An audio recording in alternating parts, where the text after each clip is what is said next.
Good morning, everyone. We are live, and this is it. Today is the day we have all been waiting for, so let's get excited.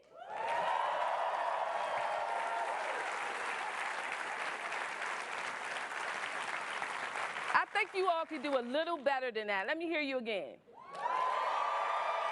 There you go. There you go.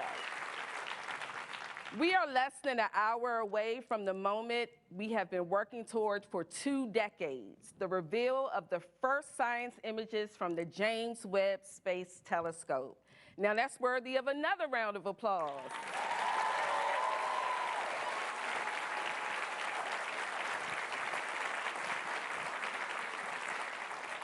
For the past 6 months, the Webb team worked tirelessly to get the telescope ready for this very moment. In those 6 months, the team unfurled Webb's giant sun shield, deployed and perfectly aligned its gold-coated mirrors, and cooled the instruments to their near absolute zero operating temperatures. And can you believe all of that was done while navigating the telescope to its ideal position 1,000,000 miles away from Earth? Come on, guys.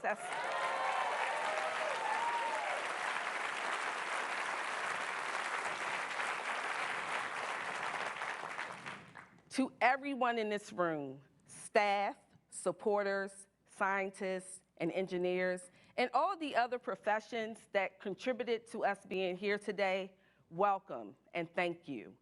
It may have taken us more than 20 years to get here, but after you see these images, you'll know that all that time and hard work was well worth it. Congratulations.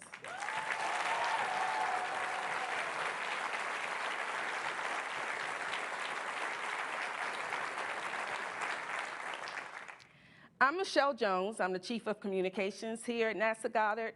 And to celebrate this incredible moment in history, some of the lead Webb project members, elected officials, and heads of agencies from around the world want to personally thank you, the team, the people who made the impossible possible. I see a lot of familiar faces in the room who have contributed to the success of the Webb Space Telescope. This was a partnership between NASA, international, corporate, and university partners. And many of those partners are here with us today. I understand we have representatives from the European Space Agency, the Canadian Space Agency, Ariane Space, Lockheed Martin, and the Space Telescope Science Institute. I'd also like to acknowledge the Greenbelt City Council and the Maryland General Assembly. It's a true pleasure to have all of you here for this historic moment.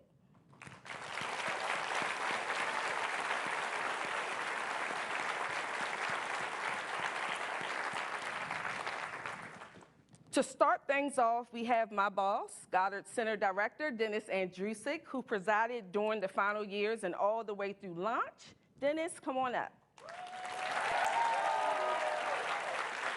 Thank you, Stephan.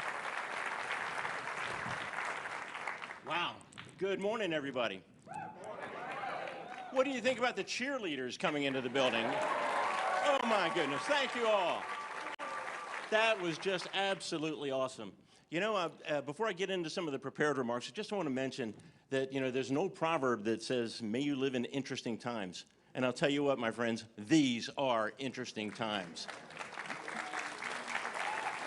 The images you're about to see today will blow you away. They are just so spectacular. Things that I had never even dreamed that we'd be able to see are here before us. And I'll tell you what, it has just been a fantastic, fantastic journey that's gotten us to where we are today. By the way, if you're seeing my name in writing, it looks so much worse than it is in reality. The last name is pronounced like the boy's name Andrew, who is sick. You run it together, you have Andrusic. It's that simple. It looks so much worse when you see the spelling. So anyway, I want to thank everyone for joining us today, whether it's in person, on NASA TV, or in any other media outlet that you've chosen to be able to view today's events. And speaking of viewing the events of today, we had the distinct honor of Administrator Nelson, Jane Rigby, Thomas Zurbuchen, Greg Robinson, Nancy Levison. Where's Thomas? I know he's here. There he is, Thomas. To present some of the images last night. The president and the vice president were so excited with the great news and what they were seeing that the president actually took the opportunity to thank Jane Rigby, the scientist we'll be hearing from at 10:30, by calling her mother and leaving a voicemail message about what a great deal her daughter was doing to improve our knowledge of the universe. And that was such a touching thing. It really meant a lot to me. It meant a lot to Jane. And I think that talks about what the administration feels about NASA, that he was willing to take that time. And I know I'm about out of time. So let me get back into the program. Again, pleased that we have not just some of the dignitaries that Michelle mentioned. We also have Northrop Grumman, Scott Willoughby's here. So thank you all for coming. We also have the Webb family in the audience. Jim and Barb Webb are right over here. Raise your hands.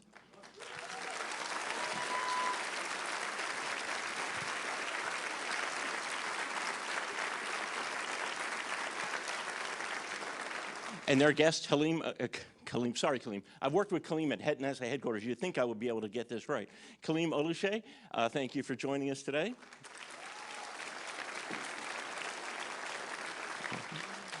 Well, the entire NASA, James Webb Space Telescope has been 2.5 decades in the making. And as the director of this fabulous NASA center, I'm extremely proud of all of the employees, as this entire project has been one of the largest collective efforts in our center's history. And I'd like to assure you that it has been truly a collective success. We've had many engineers and scientists supporting the James Webb Space Telescope, and it is also becoming just a scientific, it's been an engineering marvel, it's about to become a scientific marvel. But we haven't done it alone. As Michelle mentioned, we've been doing it with partners, and it's those partners that have helped make Webb successful. Across the NASA community, Johnson and JPL, Kennedy, and other centers, with industry, as was previously mentioned, and I'm over time, so I'll start to shorten on that. But I will just say, I'm up before you as a kind of a NASA bureaucrat, as the Goddard Center director, but at heart, I am still a NASA geek, still an engineer.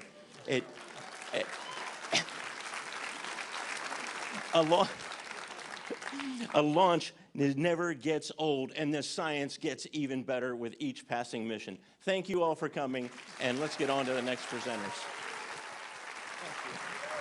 Thank you, Dennis. A great project like Webb takes great leadership, and today we have someone who knows what it means to be a leader. Not only was he a United States Senator, he was also a payload specialist on the Space Shuttle Mission 61C in 1986.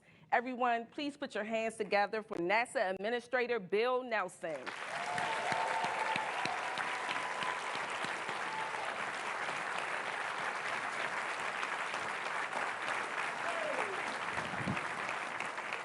I didn't know I was coming to a pep rally today. but that's all the better. And you've got a lot to be rallying for.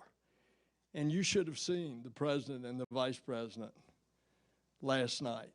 I mean, they were like kids. And they asked just a million questions about a lot of things. And this is all because of you.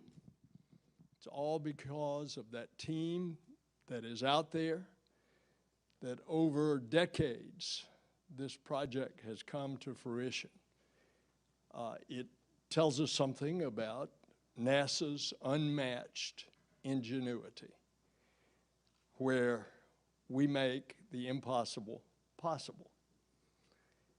And it's not going to stop, because this telescope's going to keep, like the Energizer Bunny, because of the Ariane rocket putting it on a perfect course. And so it's got fuel for 20 years now.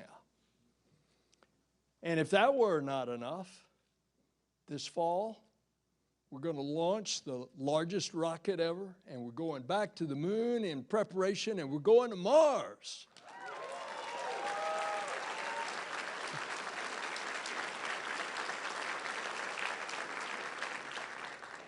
Now, this morning, folks across this planet are going to see the images captured by this telescope.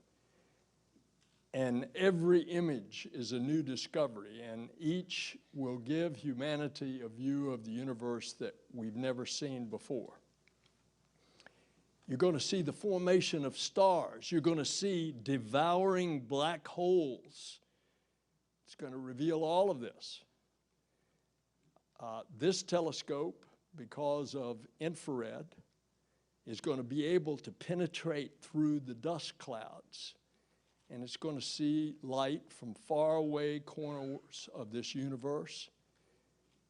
Now get this, because of a NASA scientist here at Goddard who got the Nobel Prize, Dr. Mather, he determined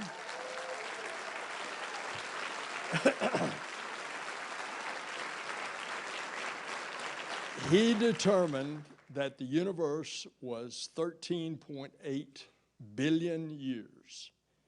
Okay, this telescope, the images you're going to see today, exceed looking back 13 billion years. And then we will look back to as far as 13.5 billion years. Think about that. The speed of light is 186,000 miles per second. And that light has been traveling for 13.5 billion years. Only about a few hundred million years after the beginning. That's the threshold that we are crossing. And it's an example of what NASA can achieve. But we don't do it alone. We do it with industry. We do it internationally. In this specific case, our partners, the European Space Agency and the Canadian Space Agency.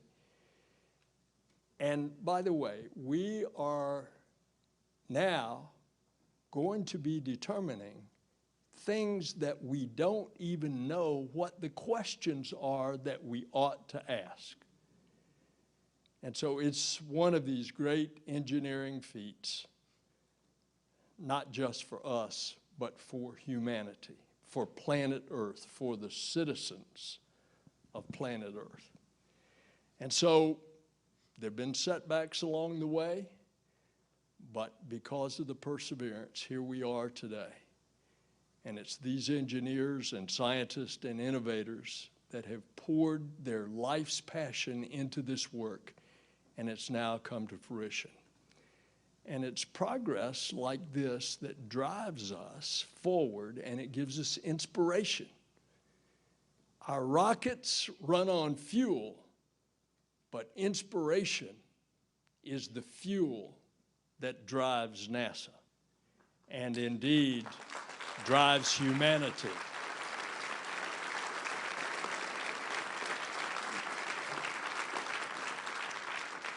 So this novel innovation that made Webb possible is exactly why NASA and why humanity continues to push the envelope, as the test pilots say. Push the edge of the envelope.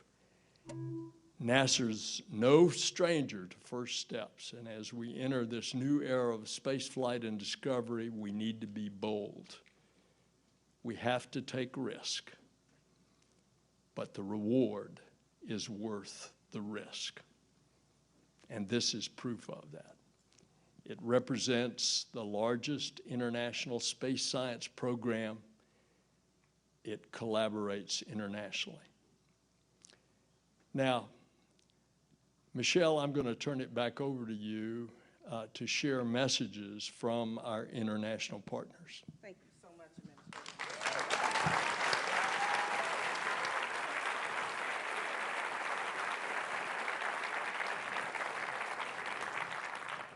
The mission would not be as successful as it is today without the teamwork and contributions from our mission partners, the European Space Agency and the Canadian Space Agency.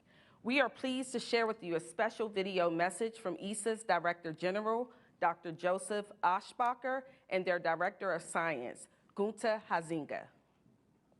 The James Webb Space Telescope is such a fantastic opportunity. It's a once-in-a-lifetime opportunity which we have here, and we are so excited, both Günther and myself, on this first data release. It will really change the understanding of our universe. But before I hand over to Günther, just one word. This is also a symbol of international cooperation. The partnership we have with NASA is outstanding.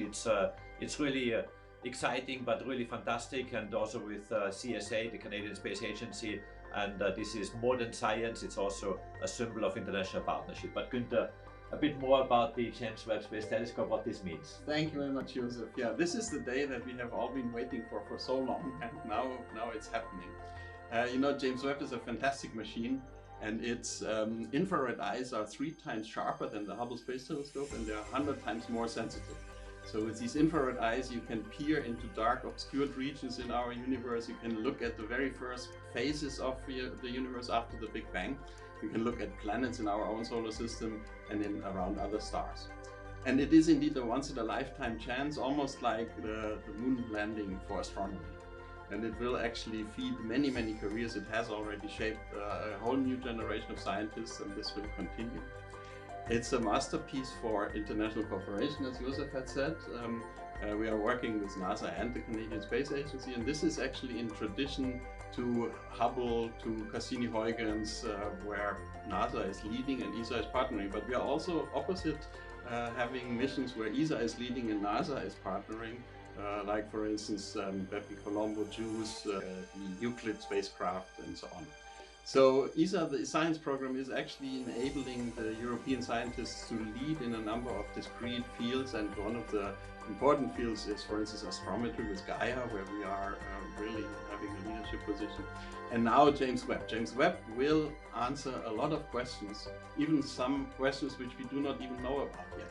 Talking of NASA and what we do here, I mean, of course, we have many contributions in the James Webb Space Telescope. We have instruments, 1.5 instruments that we are providing. We have a science team that is working with NASA and the other partners. But one event was very special, and which was the launch of the James Webb on Christmas Day from Kourou on Ariane 5. And this was really a very important event for us. Not only is NASA entrusting this James Webb Space Telescope to us, of ESA, but also the insertion of the James Webb Space Telescope into orbit was so precise that scientists have a much longer lifetime of the James Webb Space Telescope, actually doubled the lifetime. And this is really fantastic, because this really shows also that our space transportation technology, in addition to the science technology, is just outstanding, and very proud and very happy about that. So go Webb, go. Go Webb, go.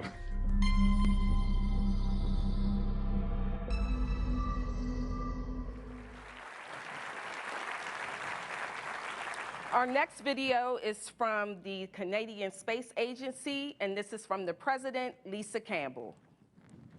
Hello, everyone. Today marks a major milestone in the Webb Space Telescope mission, as we're about to witness Webb's unprecedented view of the universe. Webb promises to be the next giant leap in space astronomy. We're confident that the observatory will exceed expectations. Bold, important missions like this are only possible through strong international collaboration. This one-of-a-kind mission is a testament to what we can achieve when we work together, and Webb is truly a global effort. Congratulations to our partners, NASA and the European Space Agency. Thousands of brilliant minds around the world are behind the design, launch, and operation of this complex space telescope. The Canadian Space Agency is honored to be part of Webb. Canadian specialists across industry and academia united their efforts to provide our instruments. Canada's fine guidance sensor will keep Webb perfectly aligned during all of its observations. And the nearest instrument will observe the earliest galaxies and perform in-depth analysis of the most promising exoplanets. For the science community in Canada and across the world, having access to data collected by Webb will lead to unexpected discoveries. Webb will not only help us work out long-awaited answers to age-old questions, it will also inspire new, cutting-edge research that leads the way to our cosmic origins. Congratulations to all who made these imminent discoveries possible.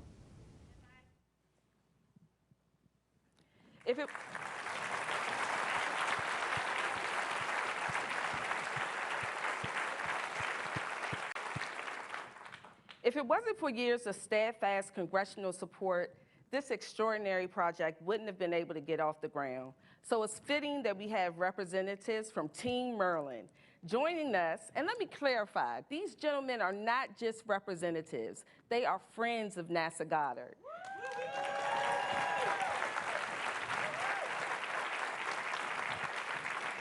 Please join me in welcoming Maryland's 5th Congressional District Majority Leader of the United States House of Representatives, Steny Hoyer, Senator Ben Cardin, Senator Chris Van Hollen, and the Representative Trone from Maryland's, David Trone from Maryland's 6th Congressional District.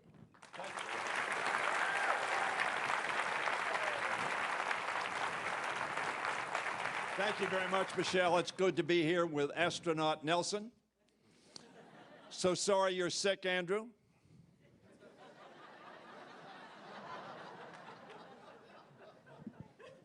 All of us have fought. Hubble was at risk. Goddard was at risk. Webb was at risk. This day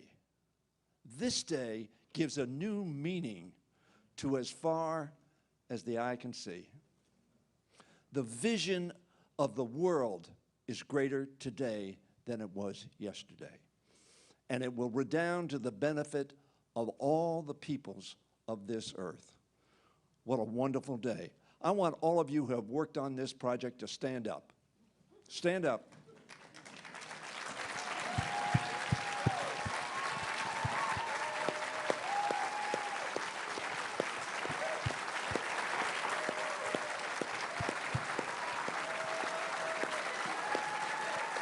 All right, you're using our time. America thanks you, and the world community thanks you. Our time is short. Let me yield to the senior senator from Maryland, my dear friend Ben Cardin, who has fought so hard, along with Barbara Mikulski, to make this day happen. Thank you, Steny. First, I'm very excited. This event is out of this world. How many times have I said that? I can really mean it this time. We are so proud of the role that Maryland has played. You heard Michelle mention all the different organizations and government agencies and institutions and private. So many of them are located in Maryland. Steny already acknowledged the incredible workforce. We know the 20th century will be known for space exploration by Neil Armstrong's steps on the moon. The 21st century will be led by the work done by the James Webb Telescope.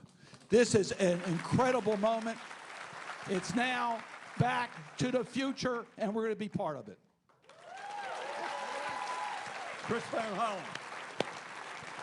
Well, it's great to be back here at Goddard, and thank all of you who have been part of this team. You know you've made it when you have your own cheerleading squad.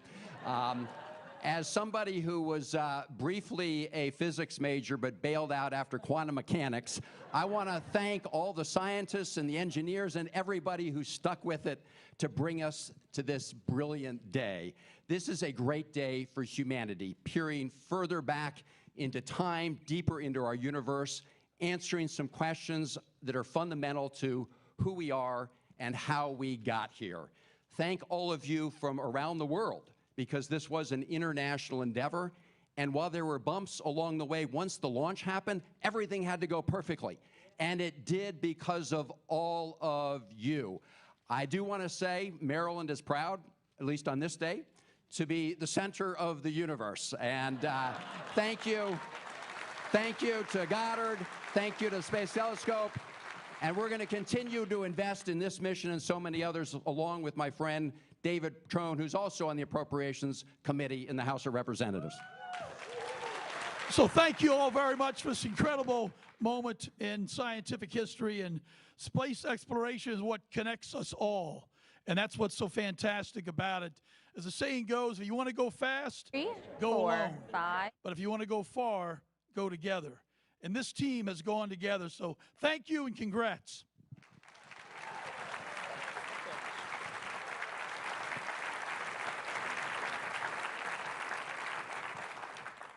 This telescope is by far the largest science endeavor NASA has ever undertaken, and it required a huge network of companies from around the world to build it. Northrop Grumman led that team and helped NASA and its European and Canadian partners to achieve the success we see today. To help celebrate that success, we have a special message from Northrop Grumman CEO, Kathy Warden. On behalf of the entire Northrop Grumman team, congratulations to the space and science communities around the world on what will be the first of many exciting and truly historic Webb missions to come. These incredible images, never before seen by humankind, carry us further than we've ever gone before, and we're just getting started. The extraordinary telescope represents a new era in human discovery, and equally important, it represents the engineers, technicians, scientists, and the countless other teams that have come together to define possible. Our work, the technology we've created, and the images it captures will inspire the next generation of thinkers, innovators, and problem solvers.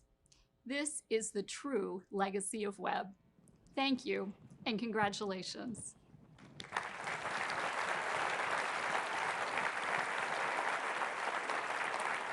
As I said before, it took companies from around the world to get Webb in space. Right now, we're going to hear from the CEO of Ariane Space, Stephan Israel, with a message he would like to share with you. Webb, an incredible adventure we at Ariane Space were honored to be part of.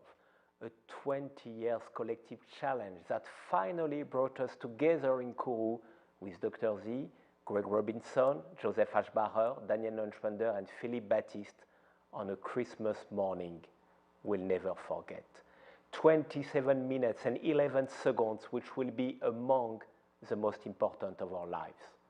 After a perfect launch with our Ariane 5, which has doubled the Webb lifespan, and such a long journey, we are now on the verge of discovering images that will revolutionize our understanding of the universe. A game changer created by the collective work of passionate and brilliant people from USA, Europe, and Canada. To these dedicated teams, I want to say thank you. Thank you for your trust in Ariane that made this incredible adventure possible. Go Webb. All right, guys. We're only a few minutes away from seeing the first images, but before that, I would be remiss if we didn't take an opportunity to let those that led the way have an opportunity to say a few things. We have the Webb Program Director, Greg Robinson, Northrop Grumman's Webb Program Manager, Scott Willoughby, and last but certainly not least, the Webb Project Manager, Bill Oakes.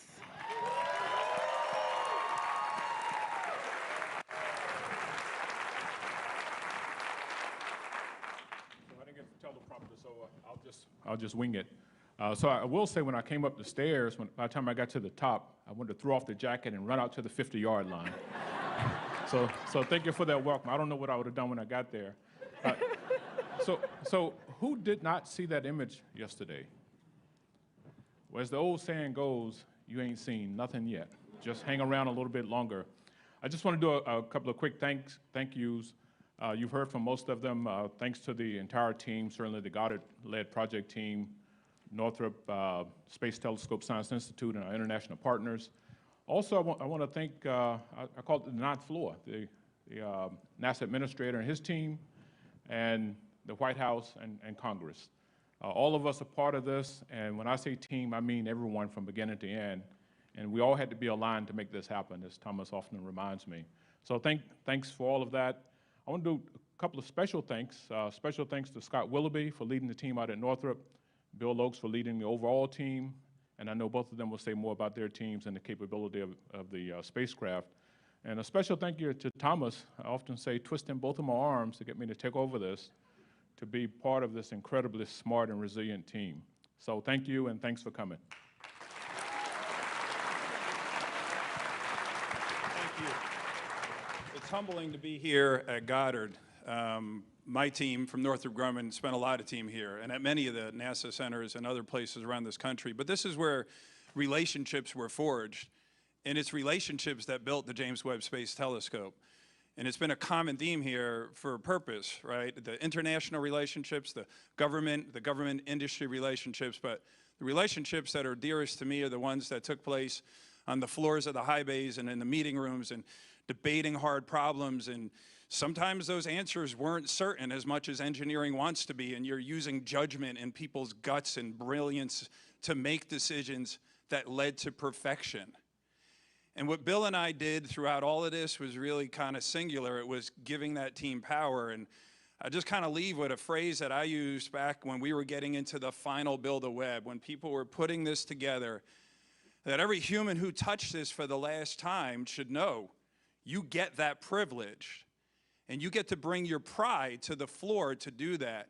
But you have to check your ego, because pride is powerful. But somebody's going to ask you a question, did you do it right? And somebody's going to look at a picture when you did it and see, was it right? And somebody else was going to review that and stamp that it was right. And every single person mattered in that. And in the end, it was perfect. So thank you. And working with Bill was really a relationship that's going to last a lifetime, over a decade. I think we broke the record for industry-government partnership. We're not supposed to be together for 10 years, but we were. Bill. Thank you. Well, I guess I'm the cleanup, typical job for a project manager. First, just a little update on the observatory. Over the weekend, we finished the last commissioning activity, so we are officially done with commissioning. We have an observatory that is in excellent shape, that either meets or exceeds requirements. And as mentioned earlier, we have 20+ years of fuel on board. And finally, we have actually started our first year of normal science operations, and that is now in full swing. So, as the old saying goes, it takes a village. Well, with Webb, it actually took a town of about 20,000 people over a period of 20+ years across 29 US states and 14 countries. And even more, if you add to that number the family, the friends, the significant others, et cetera, who supported Webb, they are also part of that Webb team. You cannot really single out any one person for the success of Webb, but everyone here should know that every see each image, you are a part of that image. We would not be successful without your contributions to the Webb program. When I see these images, I see four things. I see dedication, and I have never seen dedication on this project like I have seen on any other mission I have worked. I see personal sacrifice of so many individuals that my heart is just overwhelmed with pride for the folks on this program. Finally, also I see passion. I've never seen the passion for this program, and that's what helps with the first two things I mentioned. Finally, I just see the faces of all our individuals who have worked on this program, both the past and the present, and neither myself nor NASA will ever be able to thank these persons enough. And finally, on a more personal note, the Webb team itself, we are all going to be bonded for the rest of our lives by the Webb experience, and I have to thank you for the privilege that you have allowed me to be part of that experience. Thank you.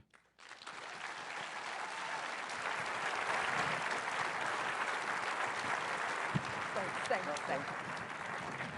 All right. Thank you and congratulations, gentlemen. And congratulations to all of you once again. Today, we celebrate you and your achievements. Now, listen, I'm sure you're excited to see exactly what Webb will show us. So here's the plan. We're going to take a quick break, but as you all at home can see the countdown clock, we're literally minutes away from the reveal. Are you all still excited?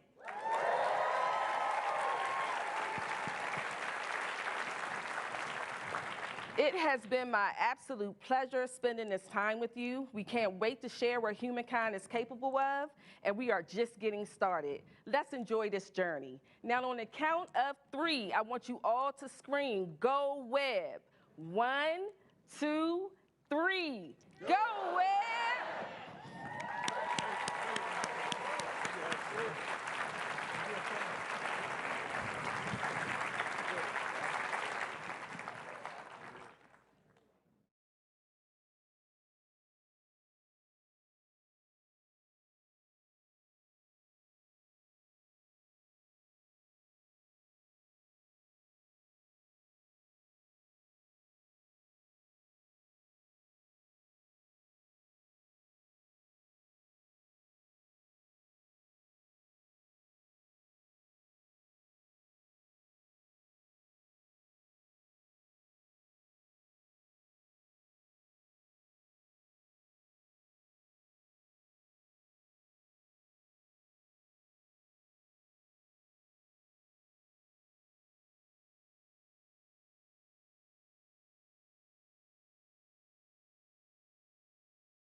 Skywatchers, this is it. This is the day we get the first science images back from the James Webb Space Telescope, and you've got a front row seat to the cosmos.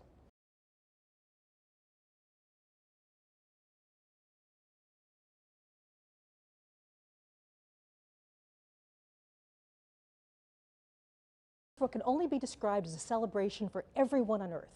So think about this. Light from the earliest days of the universe has been traveling to us for billions of years. Just over the last few weeks, we've captured some of that light with a telescope that sees the universe in an entirely new way. And today we share the very first results.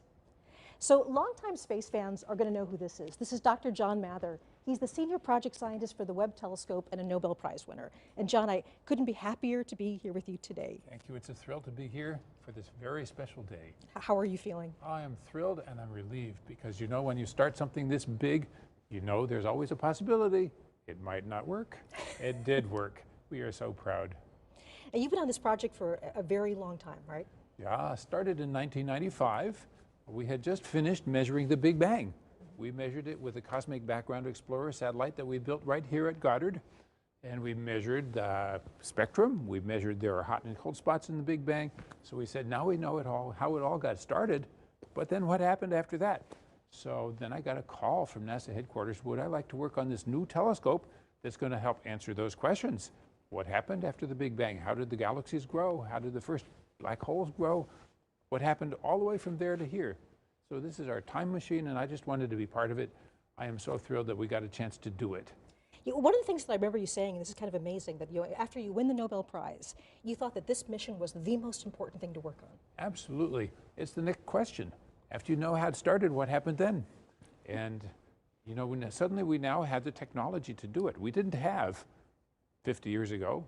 We didn't have the technology 25 years ago, even when we started this. We had to invent things along the way, so we did that, and here it is. Well, thank you. We'll be back to you in just a moment. So at the moment, we're going to talk about the way that Webb is a completely new way to explore the universe. So today, the mission releases its first science images and gives wings to the dreams of so many people who worked so hard for so long to make this possible. For everyone on Earth, this is your telescope. This is the largest, most powerful observatory ever put into space. It's the product of thousands of people working for more than 2 decades. This is a mission that's singularly focused on the biggest questions in science.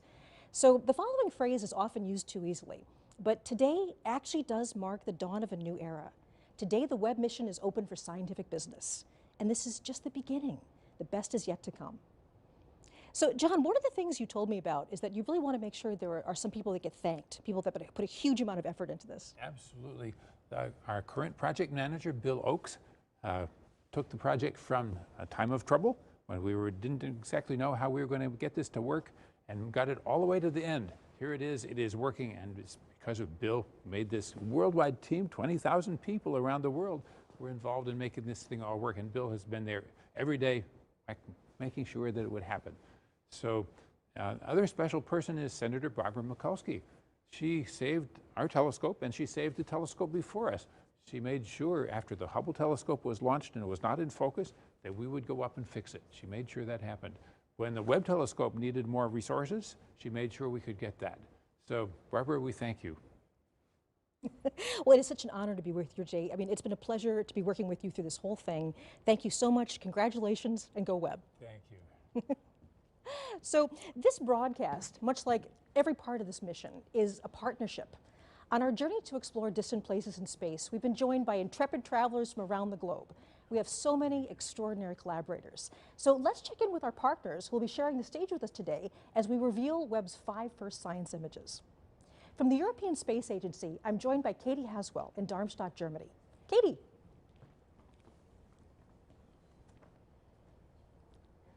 I see Katie in the background there. Also joining us from the Canadian Space Agency in Montreal, we have Natalie Willette and Sarah Gallagher. Bonjour. I see Katie in the background there. See the waving too. And so naturally, we're also going to be visiting the nerve center of this mission, the Space Telescope Science Institute on the campus of Johns Hopkins University in Baltimore, Maryland. And there we have Alex Lockwood and Carl Gordon, and they're going to give us updates and more. Good morning. Morning. Great. So we'll be back with our international partners shortly, where they'll each reveal one of the new images. But today we're also going to be joined by millions of science fans from around the world. Many are gathered at watch parties just for this event. So here we are really going international. So I'm beginning with Bhopal, India. Do we have a signal from Bhopal? Yes. Excellent. Welcome to NASA. Hello, everybody there. Wonderful to be talking to you today, all the way in India.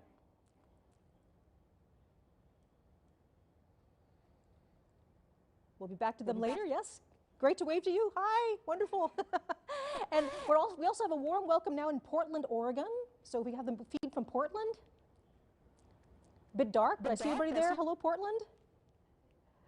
They're in an auditorium, I see. Okay, next we're going to go off to Milan, Italy. So afternoon in Italy. Do we have the feed from Italy? I guess we have a screen from Italy. And next we're going to go to Rutland, Vermont. So is this Vermont? Hello, Vermont. Hi, everybody. Nice to see you. Thank you for being part of this today. Okay, going even a little bit further afield, we have Netanya, Israel. Hello. Hello, Israel. Yay. Really nice to see you guys. Okay, and just one more for now. I see people like giving me hugs. Okay, we also have Vancouver, Canada. Hey, Vancouver. Hi. All right. Wonderful. Wonderful to have all these people with you. So right across from the campus from me, there's also a huge watch party taking place with members of the Webb team. So the wonderful thing is that they actually are people that have worked on the mission, and they are part of our NASA Funny family. So hello Webb team.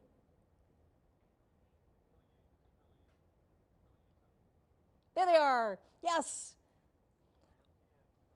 A lot of people I recognize there. So it's incredibly important to me personally, and also to all of us at NASA, that the universe belongs to everyone. And we are thrilled to share this day with fans everywhere around the world. We'll say hello to some more later in our broadcast. So now it's time to start the main event. What you'll see over the next hour will be a collection of images newly processed by the Webb science team. Only a tiny handful of experts have seen the images so far, and I can tell you that we have been so excited to unwrap them for everyone. We will be releasing each image in turn in real time. As soon as you see it on this broadcast, it will be available for download on the internet. On the screen below, you can see a timeline showing where we are in the show and what's coming up next. And by the end of the show, all 5 images will be available to everyone. So hopefully you can tell I'm excited. Okay, so let's do this.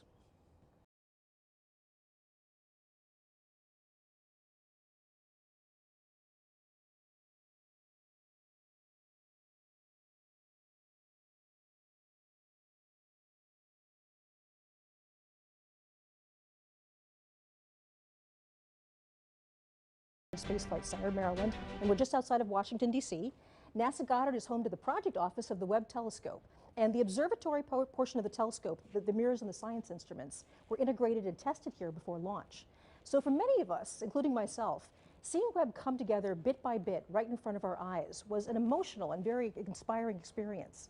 So it's kind of like a part of us was out there with Webb right now. A million miles away, part of our hopes and dreams are out there. So I'm joined now by Jane Rigby, the operations project scientist for the Webb mission.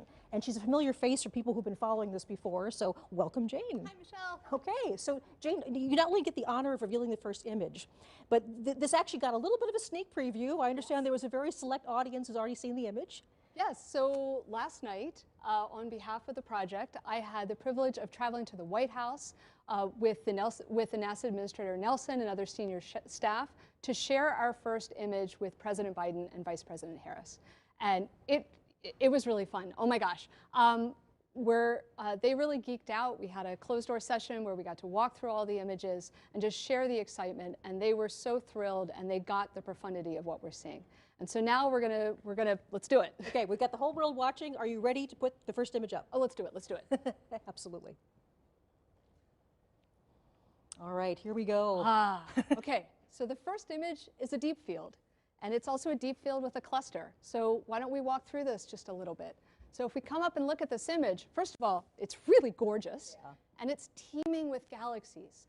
And that's something that has been true for every image we've gotten with Webb. We can't take blank sky. Everywhere we look, there's galaxies everywhere. And so, this image, as we're looking at it, what we're seeing is not just all the galaxies, but there's a cluster here. And so the cluster are all these white, kind of ethereal galaxies. We're seeing them as they looked back in time.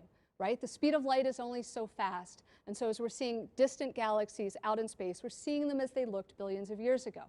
So these cluster galaxies, the white ones, we're seeing as they looked about the time the sun and the earth formed. And then behind the cluster, we have the gravity of the cluster is distorting and warping our view of what's behind. And so there are these galaxies that look stretched and pulled, kind of like they've been magnified because they've been magnified by the gravity of the cluster, just like Einstein said they would. And you know, it's really, there's so much detail here. We're seeing these galaxies in a way that we've never been able to see before. There's just a sharpness and a clarity we've never had. And so we can look at, if we zoom in on this image, and I encourage you as you grab this image at home, like zoom in. You can, you know, really zoom in and play around. There are galaxies here in which you're seeing individual clusters of stars forming, popping up just like popcorn. And then we also see in the background of this image, kind of littered like jewels all over the back of the image are these faint red galaxies. Now, that was what we built the telescope to do. The most distant of those are billions of years. We're seeing as they looked more than 13 billion years ago. And so galaxies like that one right there, this little red guy, you're like, okay, yep, what is that? Well, Webb got spectra to figure out what those galaxies are made of, and this is that one. We're seeing as it looked 13.1 billion years in the past, less than 1 billion years after the Big Bang.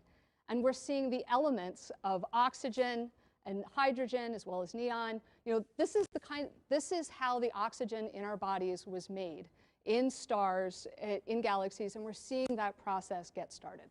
Yeah, I want to give this a little bit of context. So this is now the farthest away galaxy that we have this sort of detailed information about. That we know what it's made of. We know what like it's that. made of. Yes.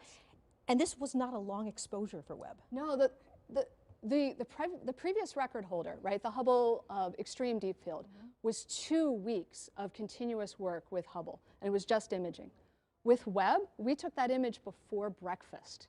The amazing thing about Webb is the speed at which we can churn out discoveries. So everything that you're going to see here in this broadcast is a week, and we're going to be doing discoveries like this every week. That is absolutely incredible, Jane. So thank you so much for joining us. It's been an honor to be working with you. Congratulations on all your hard work. Thank you. It's so wonderful to see it pay off. So thank you, and I'll see you later on today, I hope. So yes. Enjoy the day. Thank you. Right. So from distant galaxies, we now turn our eye to something a bit closer. It's a planet, but not one in our solar system. Remember that Earth and its sibling planets aren't the only show in the universe. When scientists and engineers started developing JWST, the search for exoplanets wasn't even part of the plan. That's changed.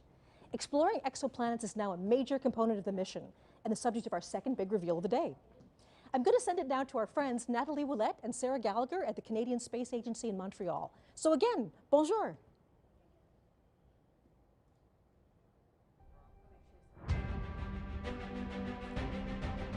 I guess we're having a little...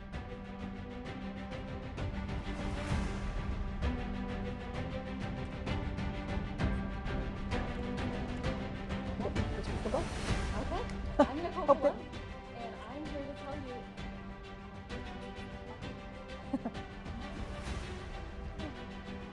Sorry for the brief pause there. We're now going over to Canada.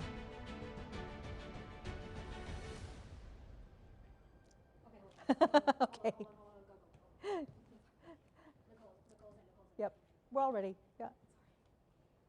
Okay, I apologize. We're having some trouble with the signal from Canada. But luckily for us, we have an exoplanet expert right here, just in case that happened. So this is Nicole Colon, and she's an exoplanet scientist at NASA.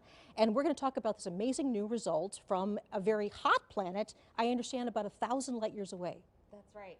The exoplanet is named WASP-96b, and it is this hot, gaseous, giant, puffy planet that it is about 1,000 light years away. So that's why today's release is so exciting, because it teases at what Webb is able to do for such a distant.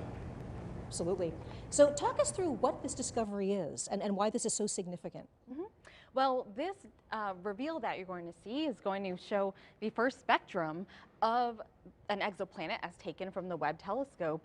And this is exciting because it covers infrared wavelengths of light that we have not had access to before. So we've been able to use other telescopes to explore exoplanet atmospheres in the infrared, but not to this level of detail. And this is just one sliver of data that Webb is providing us using the nearest instrument specifically. And there's something about infrared that is actually particularly good for the spectrum. So in this case, what we're doing is we're actually going to take the light and break it up into a rainbow and look very, very carefully at how much color is coming in each part of the spectrum. So I believe we have that image, if we can put that up. Okay, yes, I believe we're revealing the spectrum right here. So we now have our spectrum, and this is exactly what you're seeing. As you just described with spectroscopy, what we did was we observed a transit of an exoplanet. We observed the planet as it passed in front of the star. Now, mind you, this is not a direct image. This is an indirect image. So we've seen the effect of what happens when the planet and its atmosphere passes in front of the star. The starlight filters through the atmosphere, and then you can break that down into wavelengths of light, and you get a bunch of what looks like bumps and wiggles to some people, but it's actually full of information content. So you're actually seeing bumps and wiggles that indicate the presence of water vapor in the atmosphere of this exoplanet.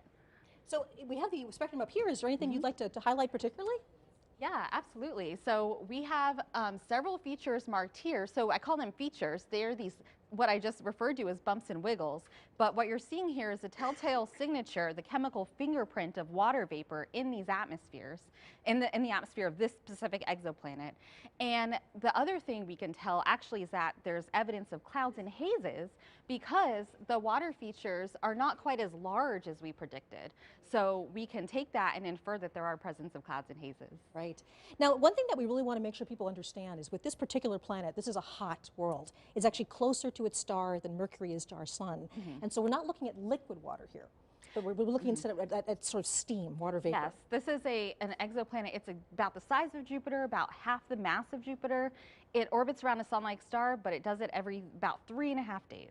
So it's extremely hot, extremely close in, nothing like our solar system planets. But that's okay, because what we're seeing is, again, the first exoplanet data from Webb, and this is just the beginning. We're going to start pushing down to further smaller planets and being able to take measurements just like this with the nearest instrument that was built by the Canadian Space Agency, but also there's three other science instruments that will add to our knowledge in the infrared, as well as direct imaging modes, along with the transit method. So there's a lot more to come. And I guess one thing we should mention is not only are we going to be looking at planets that are more like the Earth in the future, but we'll also be looking at planets in our own solar system. Absolutely, yes. We're going to have exciting data from planets in our solar system, from Mars outward, as well as asteroids and comets. So stay tuned for a lot more to come. Thank you so much, Nicole. Thank you so much for telling us about the spectrum, and I'll be seeing you later on today.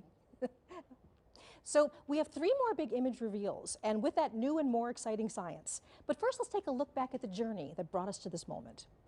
Celebrations like this one are only possible with years of hard work from a cast of thousands. When a new mission is being built, even the most enthusiastic space fans only get to see dramatic moments in its life cycle, the news and images that come out in updates and press releases. But that doesn't really give you the sense of the huge effort that goes on behind the scenes every day. The plans, schedules, and organization to keep everything moving forward really happens, for the most part, out of people's gaze. Webb started as an idea that took root at NASA Goddard. It grew first into planning teams, research projects, schematics, requirements.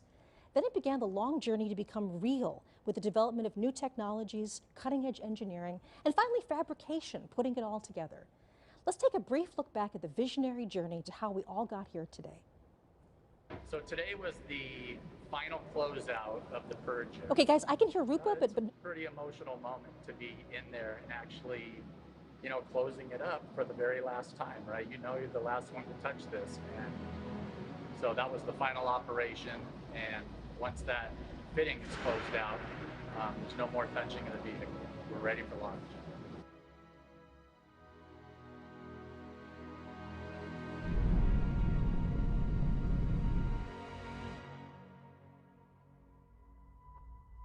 The James Webb Space Telescope. Born from the desires of astronomers, achieved with newly invented technology, is the culmination of 20 years of work.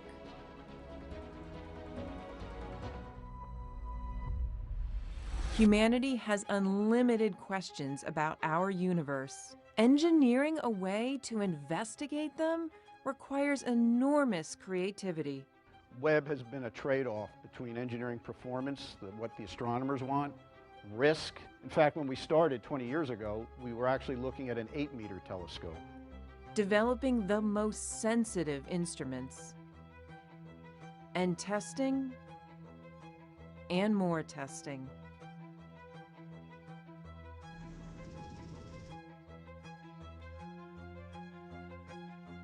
And so you don't want to build one that's just incrementally better than what you've got. Because if that's the case, you would just observe longer on the telescope that you already got. And so every time NASA builds a new astrophysics mission, a new telescope, it needs to be way more sensitive, way more capable than anything we've ever built before. We all got together in that conference room and we played real time as the images came down from the spacecraft, the very first diffraction limited images ever obtained with Webb. And what we collectively saw as a group was the highest resolution infrared image taken from space ever. If you're just joining us, I'm Michelle Fowler at NASA's Goddard Space Flight Center, and you are watching live coverage of the release of the first science images from the James Webb Space Telescope. So it's appropriate now that I send the broadcast to our colleagues and friends at the Space Telescope Science Institute in Baltimore. That's the scientific nerd center of the entire Webb mission. So hello, good morning, Alex. The show is yours. Hey, Michelle. Welcome to the Space Telescope Science Institute. I'm Alex Lockwood, and I'm here with Carl Gordon, who is an astronomer and one of the key people in delivering the images that you're going to see here today. But actually, before we get into the amazing images, we're going to talk a little bit about where we are. We're standing here outside of the Mission Operations Center, which is the key central hub for Webb. For the past 6 months, scientists and engineers have been working 24/7 since they took control of the telescope 30 minutes after launch to prepare for today and for the amazing science to come. Through all of the major deployments, focusing, aligning the telescope, and calibrating those 4 amazing science instruments, it was all done in this building. And from here on out, we'll have daily communications with the telescope, including sending commands and downloading data with the help of the Deep Space Network. In addition to mission operations, we are also the home of science operations. Well, what does that mean? Every year, we solicit proposals from astronomers across the country and the world for what they would like to look at with Webb. Then we hold a rigorous selection process to select the ideas that will best utilize Webb to study and understand our universe. When the data come down and astronomers analyze their results, we are the lucky ones who get to share that data and those amazing science results with you. And we knew that today was going to be so exciting with the first images, so we've actually been preparing for years. Here is Klaus Pontoppidan, project scientist for Webb and the technical lead for the first images, yeah, it's been a years to tell you process. about the process of the past few years of selecting my first email targets. related to the first images was back from 2016. So back then, a committee was created, and this committee was charged with coming up with a long list of targets for the first images. And the reason for that is that the observatory can't see the entire sky at any given time. And this is because you want to avoid the mirror seeing direct sunlight to keep it cold. And it actually had to be quite a long list. We ended up with about 70 targets, from which we had to select only a handful. You know, what would create the most beautiful images, what would highlight the instruments, the different 4 science instruments for Webb, and what would highlight the 4 major science themes for Webb. And it's a celebration as well of the beginning of science observations. And we knew that selecting the images was just the beginning, that we would need a trained eye to take these exquisite data and pull out the beauty and the science potential. So here's Jody Pasquale and Elisa Pagan to tell you about how they processed these beautiful images.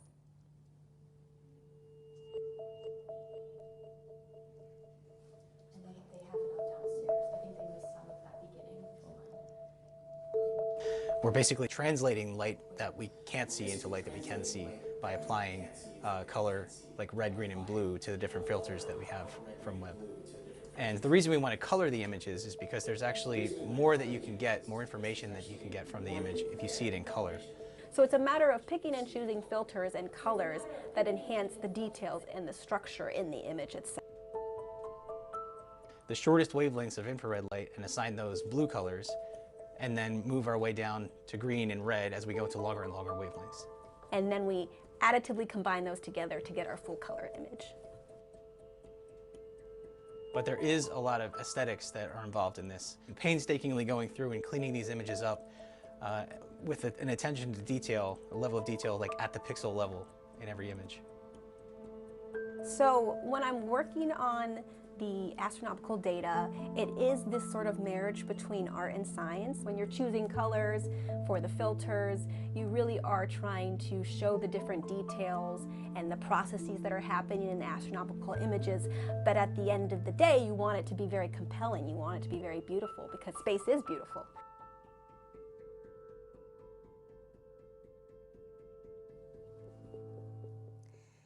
And after those images were processed, there was a select few of us, very lucky few of us, who got to see the first images. It's downscaled by a factor of 4. Exactly. So just to make it a little more handy, so it's actually high resolution. So we have a team of about 30 people who are producing these images, and we feel incredibly privileged to be the ones who are the first to see these science-like images. When we saw the first data come down of real targets, people were speechless and there were emotions because we could see how amazing this observatory will be. The detail, the sharpness, the depth. And when we saw the first color images, we knew that we had a winner. And now we are ready to see Webb's first image of a star dying, a planetary nebula called the Southern Ring. Let's do it. Oof. Wow, wow. This near-infrared image is, wow, the detail. Oh.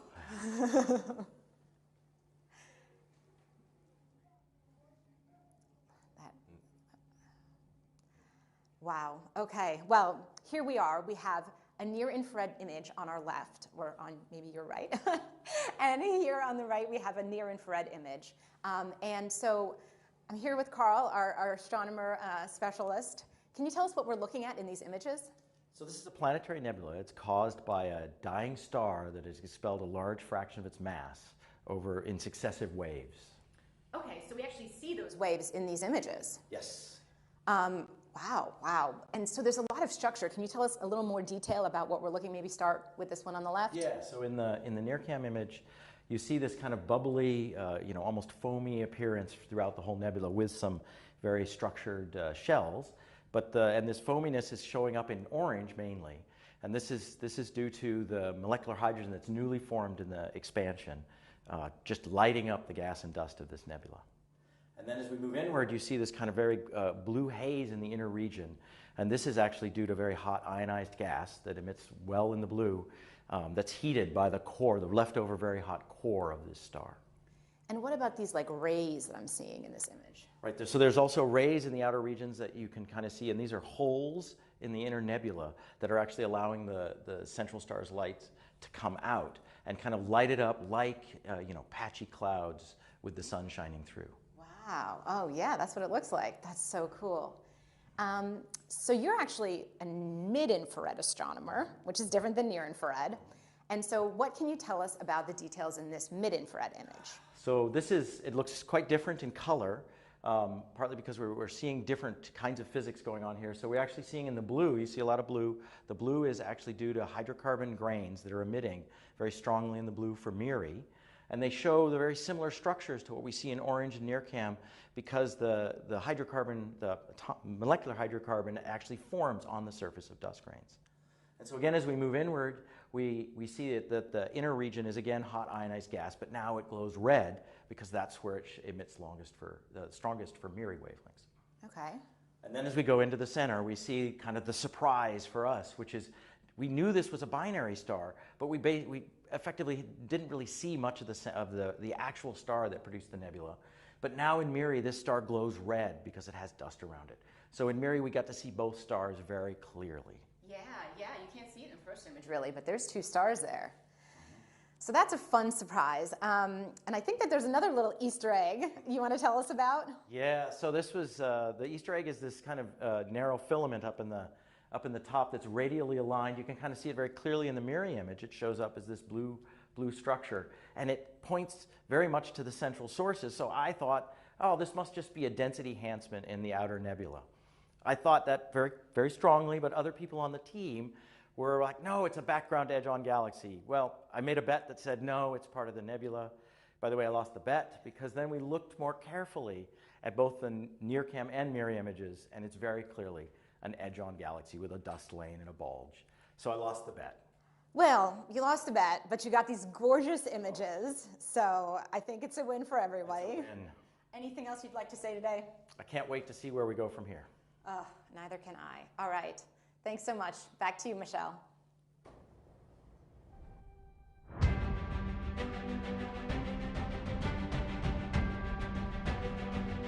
Thank you, Alex and Carl. And I have to say that image is absolutely spectacular.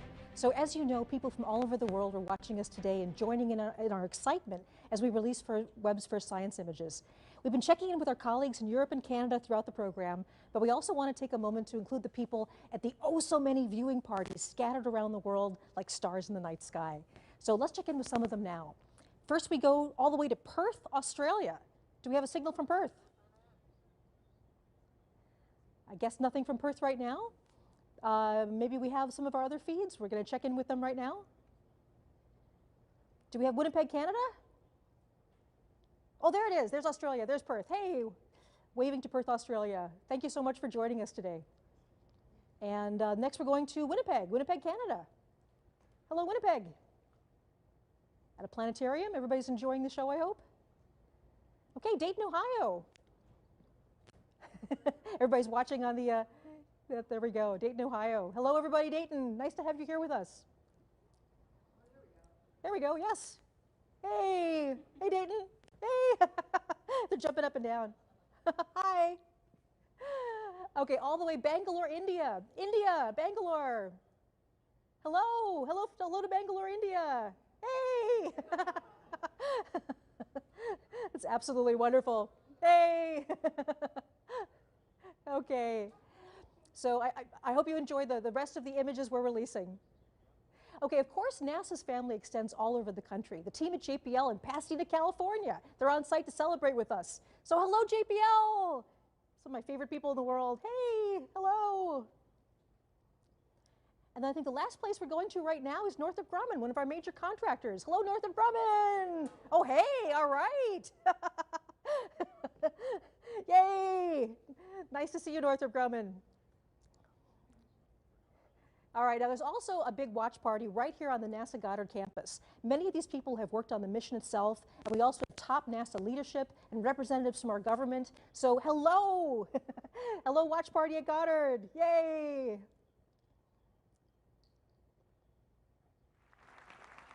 Okay, wonderful. So, I mean, at NASA, we are so fortunate to have all of these friends and colleagues around the globe. A major partner in the Webb mission is the European Space Agency. ESA contributions have been essential to so many aspects of this project, including Webb's spectacular launch on the Ariane 5 rocket last December. I'm very pleased to turn over the show for a few minutes to Katie Haswell. She's joining me from the European Space Operations Center in Darmstadt, Germany. Hello, Katie. Good afternoon.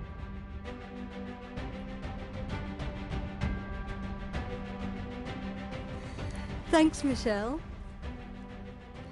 Thank you, Michelle, and welcome to Germany. We're at the European Space Agency. I'm still getting all kinds of IFB from lots of center. It's where the teams effectively fly the satellites. They're a little bit of a cross between air traffic controllers and pilots. We have lots of different control rooms here. This is the main control room, and as you can see today it's not in use, so we've been lucky enough to move in here for today. I have two very special experts with me, both scientists from the European Space Agency. Giovanna Giardino is a NIRSPEC scientist. Giovanna has been working on that for many years and lots to tell us about that. And Mark McCaughrean is a special advisor for space, for science and exploration. These two guys have been working on the Webb Space Telescope for a long time, so we're very grateful to have you with us. Thanks, folks. Great to be here. Pleasure. We are excited to reveal our image with you. But before we do that, we thought we'd give you a little bit of background, because we've come here today because these guys were the first ones to pick up the signal during the Webb launch, when Webb first launched. They run a system called S-Track, which is NASA's deep space tracking system, and they were listening out when Webb called home. And the controllers here have been looking after a whole very, very impressive list of missions since 1968.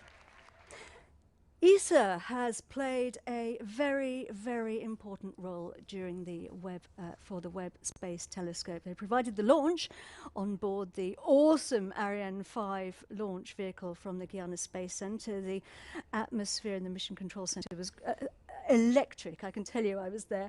They've also provided people. We have 15 ESA scientists working at Space Telescope in Baltimore, and also they have provided the infrared spectrograph, the near-infrared spectrograph, and also half of the MIRI instrument, which is the mid-infrared instrument. Let's take a look at those now.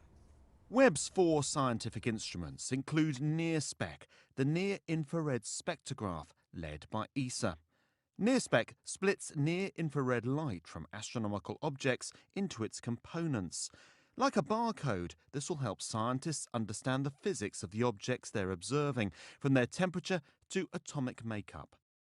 NIRSPEC can observe parts of an object or the sky using an image slicer and an array of microscopic shutters. Webb's Integrated Science Instrument Module, located behind the main mirror, also contains MIRI, a mid-infrared camera and spectrograph. Seen here during testing, MIRI's been developed by a partnership between Europe and the US. MIRI detects mid-infrared light from planets, stars and galaxies. It can analyse molecules to help us deduce what astronomical objects are made of and peer into clouds of gas and dust where stars and planets are born. Together, these instruments will help Webb detect and analyse light from the very dawn of time, revealing the universe as never before. So let's get ready to reveal our image. And remember that one of Webb's jobs is to find out about galaxies, more about the galaxies, but also to help us to understand how they change. And this image is going to be very, very useful for that. Let's reveal it now. There it is. It's called Stephan's Quintet, and it's wondrous. Giovanna, what are we looking at? Yes, like it's a quintet, so we are looking at 5 galaxies. Galaxies are this giant structure that, as we've seen, we see everywhere around us in the universe. They contain from million to 100 billions of stars, and in fact we live in one of them, the Milky Way. And here we see 5 of them. This is a closer galaxy in the foreground, and these 4 are at a distance of about 300 million light years from us, and are locked in a close interaction, a sort of cosmic dance driven by the gravitational force. You can see here these two in a process of merging within each other. This is a very important image, an area to study, because it really shows the type of interaction that drives the evolution of galaxy. That's the mechanism of galaxies' growth. I love this image of the cosmic dance moving through each other. Mark, there's a lot going on, though, in this image, isn't there? There is. So this is a near-infrared image and a mid-infrared infrared image combined. And when we zoom in on the left-hand side here, we see this foreground galaxy. We see lots of individual stars in there actually resolved as point sources, which is remarkable. And then as we pan across, we actually see the galaxies in the merging galaxies. We now see gas and dust, which is being heated up in the collision between those galaxies. And that's a place where new stars are being born today. So we're actually seeing the process of creation of new stars in this region. And then when we look in the background here, we see not only the galaxies at 300 million light years, but also stars in our own galaxy. These snowflake structures that you see here, those are nearby stars, but in the corner and around the edges, we see galaxies which are much, much more distant, much further away. So similar in some sense to the ones that we saw earlier on in that deep field. And so this image actually takes us from the nearby galaxy, our own Milky Way, through these galaxies which are evolving today all the way to the distant universe. And in a way, it captures cosmic evolution of galaxies over those 13.8 billion years. So we have another image, don't we, that we can exactly. look at? So if we strip away the near-infrared view there of the stars predominantly, now in the mid-infrared with MIRI alone, we see mostly gas and dust. So we see the same galaxies again, the two merging, and then we also see something very interesting up at the top here, because this top galaxy has something new and bright in the middle of it. And Giovanna, tell us what that is. Yeah, that's an active black hole. We cannot see the black hole itself, but we see the material swirling around, being swallowed by these sort of cosmic monsters, and this gas gets heated to extremely high temperature as it falls onto the black hole, and it becomes very bright. In fact, this is how shiny is the galaxy. Here we see luminosity that are 40 billion times the luminosity of our suns. It's really, really bright. And with NIRSpec, we can zoom into this area, and we have this technology that allows us to take thousands of images at different wavelength channels, so see this distribution of the gas, what's going on in the gas in different regions of this core area, and understand the composition of the gas, the velocities, the temperature. So that's very important to understand the physics. So it's giving us so much information, and it just shows the power of this telescope. Mark, this is just the beginning, though, isn't it? I think that's a very important takeaway from today. You know, these are like pictures just taken over a period of 5 days, and every 5 days we're getting more data which will contribute more in that direction. It's a culmination of decades of work, but it's just the beginning of decades. And you know, what we've seen today with these images is essentially that we're ready now. This telescope is working fantastically well, and you know, to borrow a phrase from a famous rock musician, you know, we're ready to turn this telescope up to 11. It really is time. It's fantastic. Thank you very much indeed, both of you. Back to you, Michelle.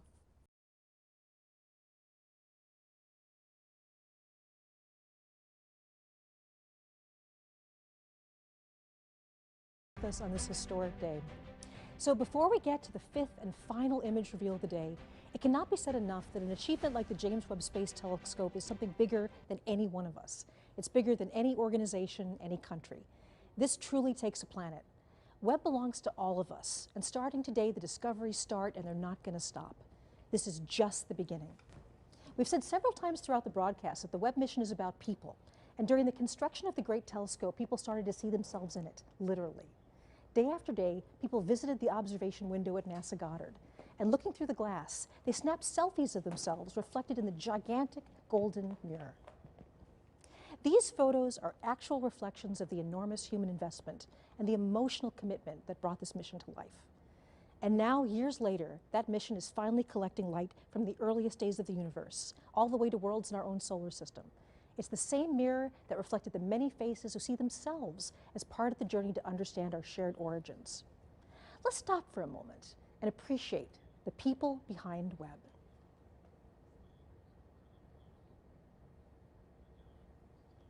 Okay, it's time now for the last image to be revealed.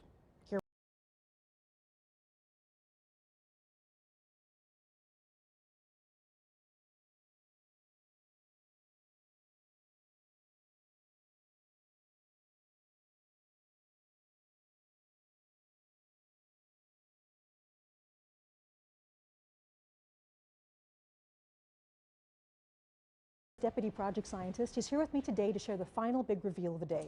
So, Amber, it is so good to see you. How are you feeling? Oh, so great, so exciting. What a great day this is. Yes, so one of the things that we're going to do is before we get to the final image, the James Webb Space Telescope has taken us all over the universe today. So let's do a quick review of where we've been so far. So Jane Rigby got us rolling today with an extraordinary new deep field image, showing us one of the farthest views of the universe ever. Yeah, this image really does demonstrate that JWST can do exactly what we've designed it to do. Yes.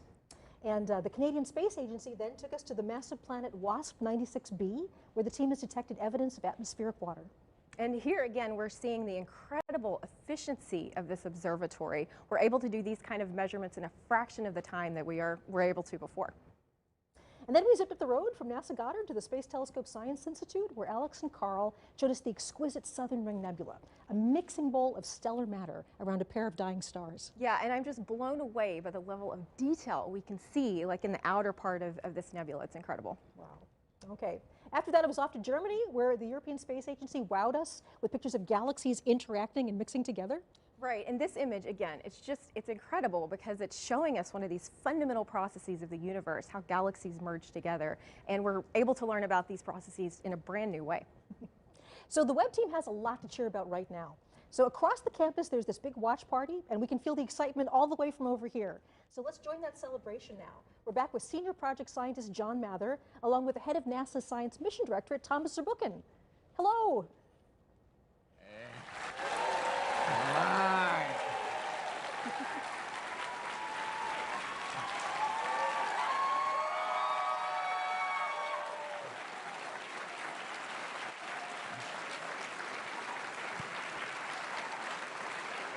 So, John, we looked around the world and we're the only ones with a cheerleading crew right over there. That's amazing. Look, you've been with this mission for decades. How do you feel today? I am so thrilled and so relieved. This was so hard, and it took so long. It's just impossible to convey how hard it really was. That we risked so much to say we're going to go do this, and it's so near impossible, but we did it. Yeah, there are thousands of ways this can go wrong. Yes. Many of them, we worried about and frankly feared even after launch. I have to tell you, I was really, really nervous, and it's almost like athletics for me. You always get to know the team when they're on the field, and on the field they were right after this launch, and they were perfect. They absolutely were, and I really wasn't worried, but maybe I should have been. Yeah, that's difference between the two of us. I always worry. I always tell everybody I'm paid to worry, frankly, and that's good. What we want to do, though, is just really thank the team again. Of course, we heard Bill and Scott and Greg talking about the team that is there. I think what's also important is to recognize that Bernie is sitting there, who was the first manager. I was sitting there. Could you stand up?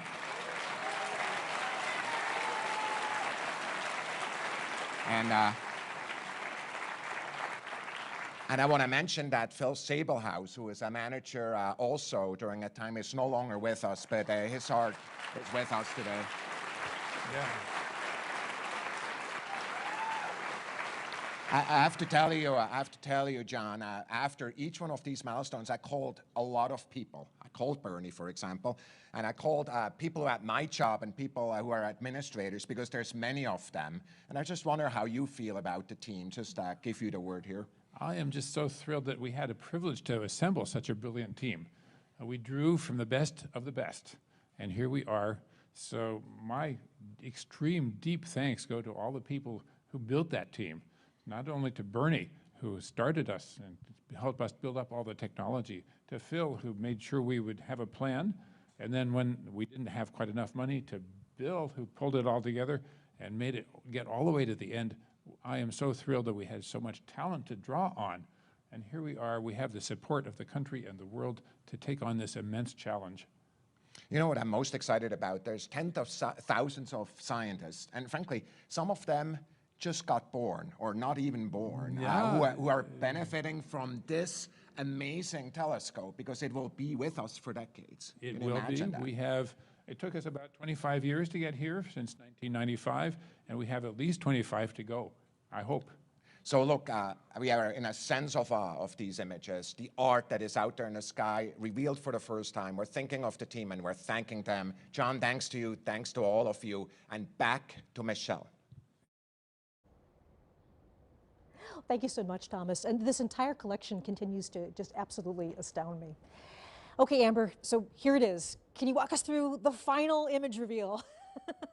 Absolutely, here we go.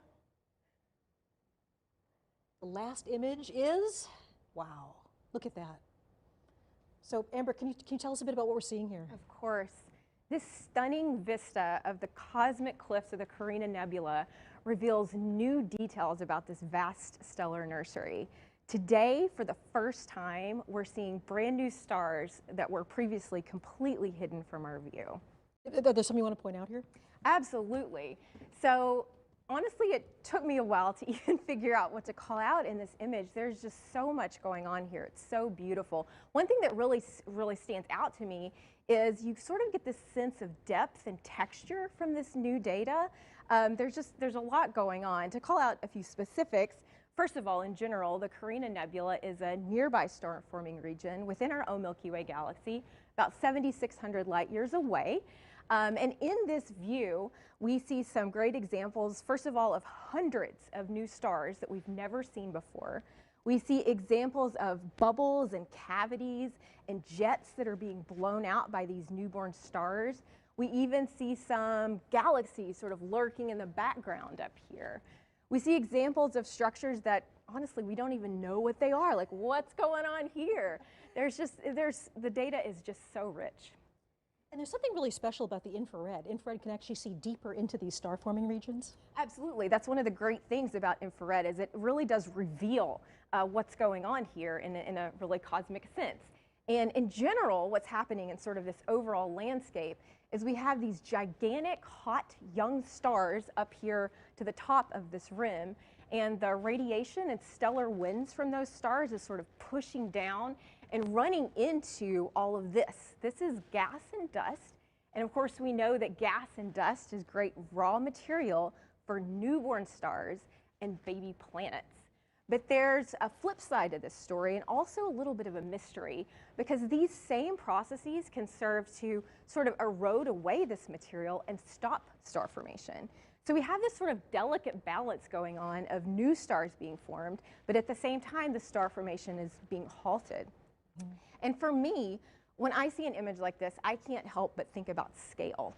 You know, every dot of light we see here is an individual star, not unlike our sun, and many of these likely also have planets. And it just reminds me that, you know, our sun and our planets, and ultimately us, were formed out of the same kind of stuff that we see here. We humans really are connected to the universe. We're made of the same stuff in this beautiful landscape. And actually, the Carina Nebula was one of my favorite images from Hubble. So Hubble looked at this as well, right? Absolutely, yeah. The Hubble image of this is also spectacular. We saw it in a different kind of light when Hubble took an image of this particular nebula. And then you can see amazing things with Hubble, but when we zoom into this new image, we're able to see so much more detail. And of course, all of us, you know, I grew up on Hubble, and all of us love Hubble. And I'm so excited to see what these two amazing observatories are able to do really in tandem with each other. Thank you so much. And again, congratulations. It's been a pleasure to be working on this with you. I'm just amazed by what's been going on. I am too. Thank you. So as we're wrapping up, one of the things that I really have to say is the journey that we've been going on is so very dramatic for me. So we've gone all the way from the birth of stars, and we have all the way from the distant galaxies to the birth of stars. This is where we all began. This was the whole point of the James Webb Space Telescope, to figure out our origins from the very, very early days of the universe to star and planet formation very nearby. So right now I'm very honored to have our last special guest. This is the Administrator of NASA, Bill Nelson. An honor to be with you, sir. Hey, what a pleasure. What a banner day. It's clear that Webb represents the best of NASA. It maintains our ability to propel us forward for science, for risk-taking, for inspiration. And we don't want to ever stop exploring the heavens, nor stop daring to take another step forward for humanity. In the words of the famous Carl Sagan, somewhere something incredible is waiting to be known. I think those words are becoming reality. Absolutely. Thanks, Michelle. An honor to have you here. Thank you very much. Wow. So this is a celebration for all humanity. If you've ever looked up at the night sky and wonder, whoever you are, wherever you are, this is your telescope. And we also salute the thousands of people who have dedicated part of their lives to making Webb.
Hello, everyone, and welcome to our media briefing today for the James Webb Space Telescope, an international mission led by NASA with our partners, the European Space Agency and the Canadian Space Agency. My name is Elise Fisher. I'm with NASA's Office of Communications, and we are here live today from NASA's Goddard Space Flight Center in Greenbelt, Maryland, where we have just released the full set of the first full-color images and spectroscopic data from the Webb mission. So we have a panel of experts here to answer your questions today about the images and the data that you've just seen, as well as what that means for Webb's ability to explore the unknown in our universe.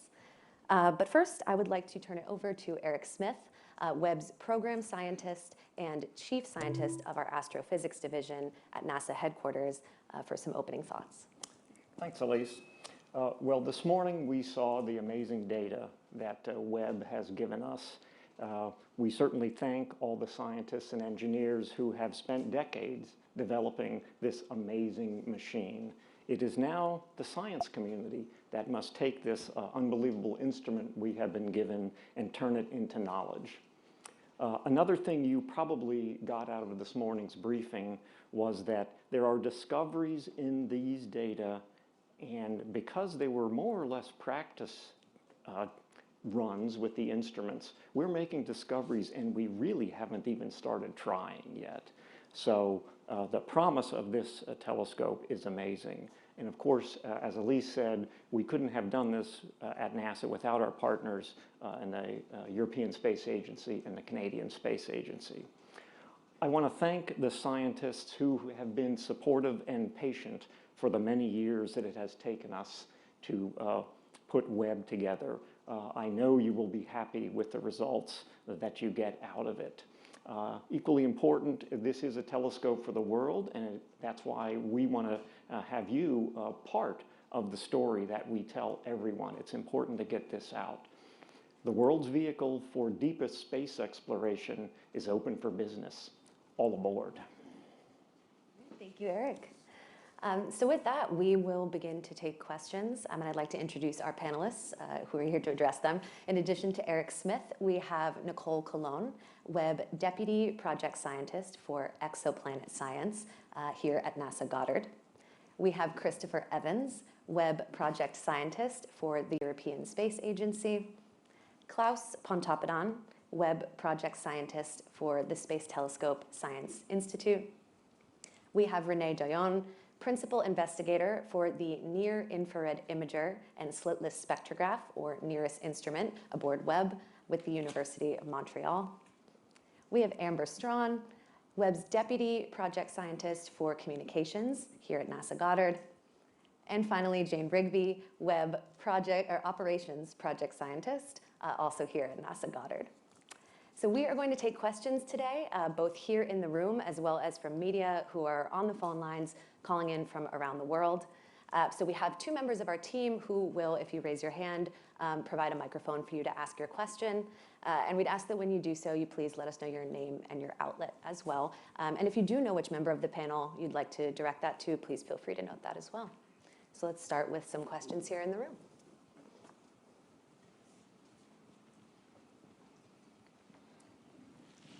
Thank you. Seth Borenstein, the Associated Press. Two questions, if you don't mind.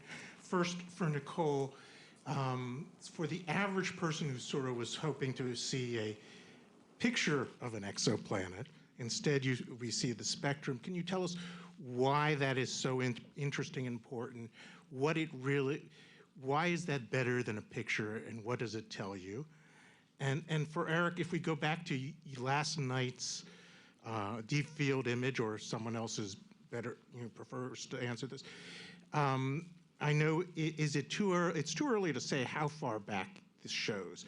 Can you give us a range, since you're saying this is further and deeper? I mean, I keep hearing more than 13 billion, but you've had more than 13 billion before. So where are we looking? Are we looking at 500 or 600 billion after, 500, 600 million after the Big Bang, or what? And thank you. Sure. So with the exoplanet transit spectrum that we released today, which came out of NEAREST instrument, which René Doyon is a PI of, so I just want to make sure we acknowledge him as well.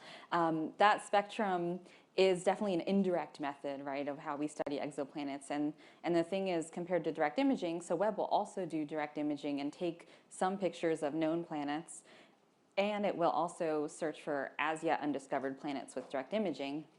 But in this case, we know that at least for cycle 1 observations, the first year of science, transit observations are a heavy part of the science program. So this first image or spectrum really represents what the community has proposed so far. And a lot of the direct imaging capabilities, though, they'll be demonstrated over the next year, and then that will also be a big part of Webb's story moving forward. I'll start on the deep field question, and then I'm going to toss it over to Jane, who's the real expert on that. We know from taking spectra in that field that there's at least one object that is 13.1 billion years, that's how long the light has taken to get to us. So we know from other data, Hubble and whatnot, that we can see a little bit past that, 13.4, 13.5. So what this tells me, though, is that Webb, again, practicing with Webb, we almost got there to what Webb was built for. So when we do a program specifically designed to look for those farthest objects, we will get there. And I'll let Jane elaborate. That's most of it. Yeah, so the spectroscopic redshifts that we got in that field include a redshift 8.5, so that's the look-back time of 13.1 billion years. And what's remarkable is just how good the spectra are without long integrations. You just, okay, there you go. We're used to barely being able to tell the redshift, and instead we have a spectrum that has so many lines, you can say, oh, I can tell you how many oxygen atoms there are in that galaxy. And so, yes, it's not the record holder because we're just getting started. This is the proof that it works, and that when we take these kinds of data, it goes really deep. As far as deeper images than the UDF, that's based on examining the images and figuring out what is the deepest, what's the faintest blob that we're seeing. And we're confident that that's deeper than images that Hubble has taken in the same wavelengths. I mean, honestly, it's not hard to do that. A couple of hours and you beat Hubble in those wavelengths.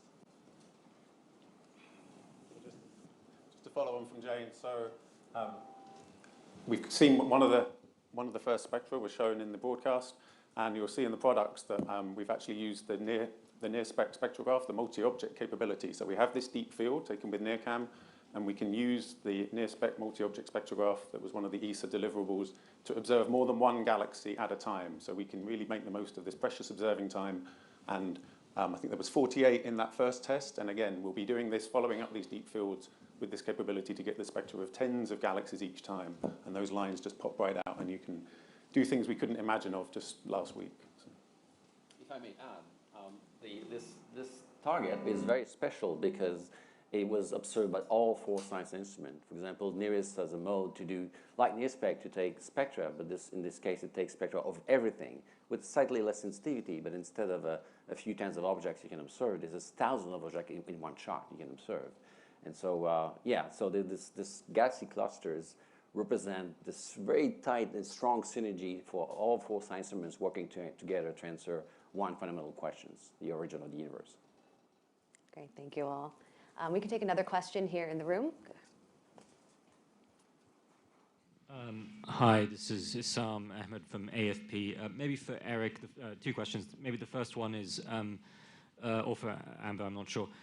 Are there any interesting scientific questions thrown up from the practice images we've seen so far? Are there any kind of lines of investigation that you would want to pursue on the basis of what we've just seen?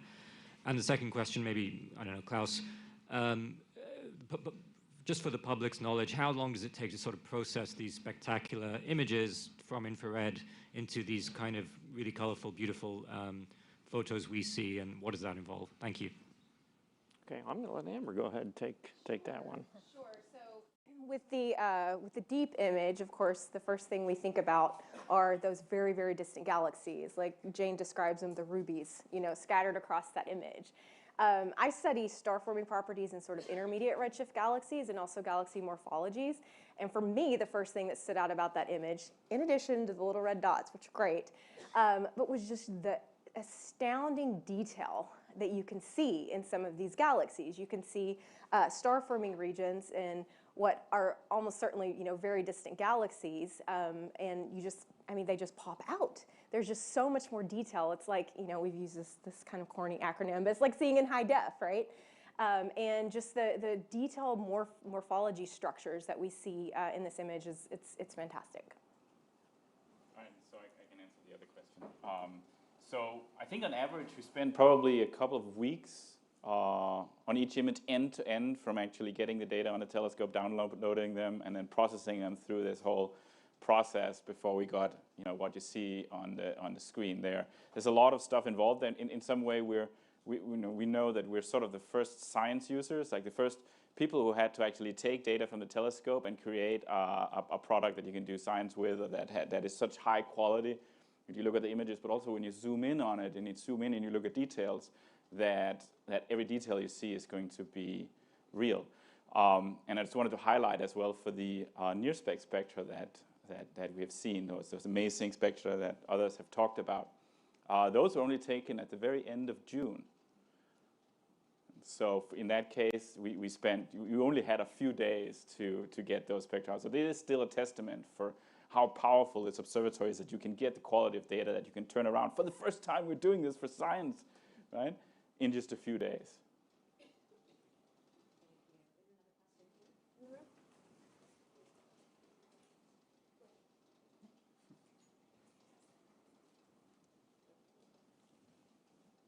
Hey, thanks a lot, guys.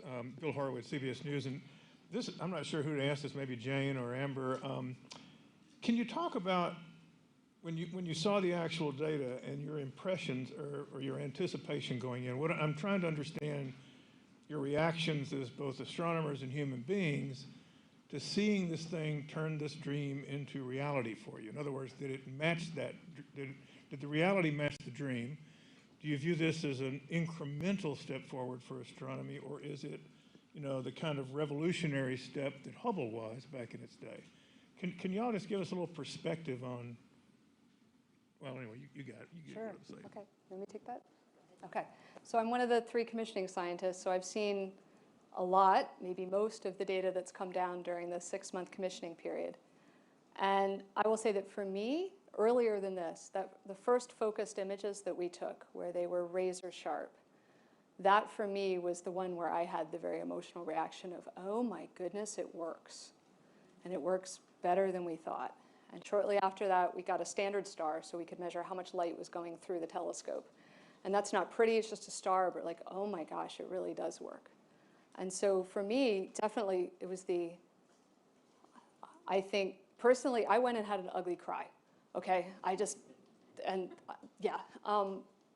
Because it works, what the engineers have done to build this thing, it is amazing. We have an amazing engineering team, and across the board, we beat spec. Some of those engineers are in this room right now, Mike Menzel and his team.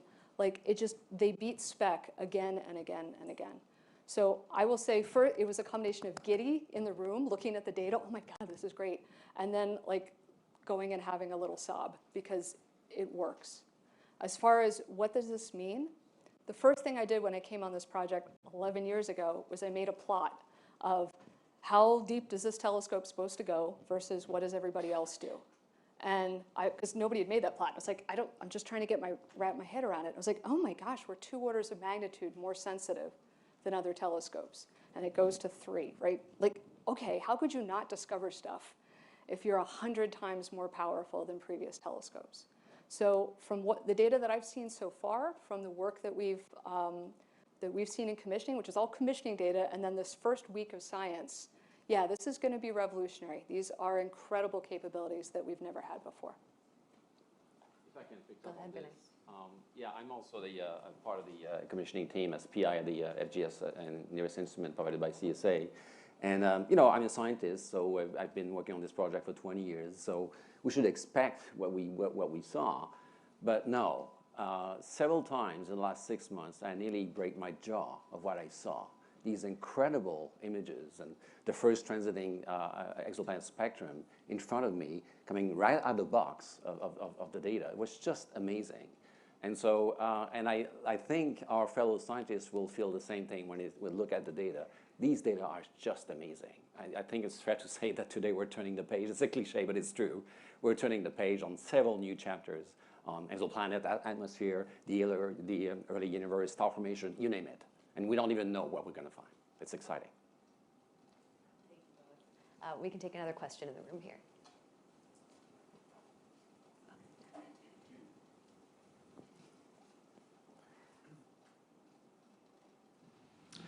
Thanks. Jeff Faust of Space News. I know the early release observations are designed to showcase the broad scope of what JWST can do, and I know one of the important areas of science for JWST is solar system science. So when can we expect the first solar system images or spectra from JWST?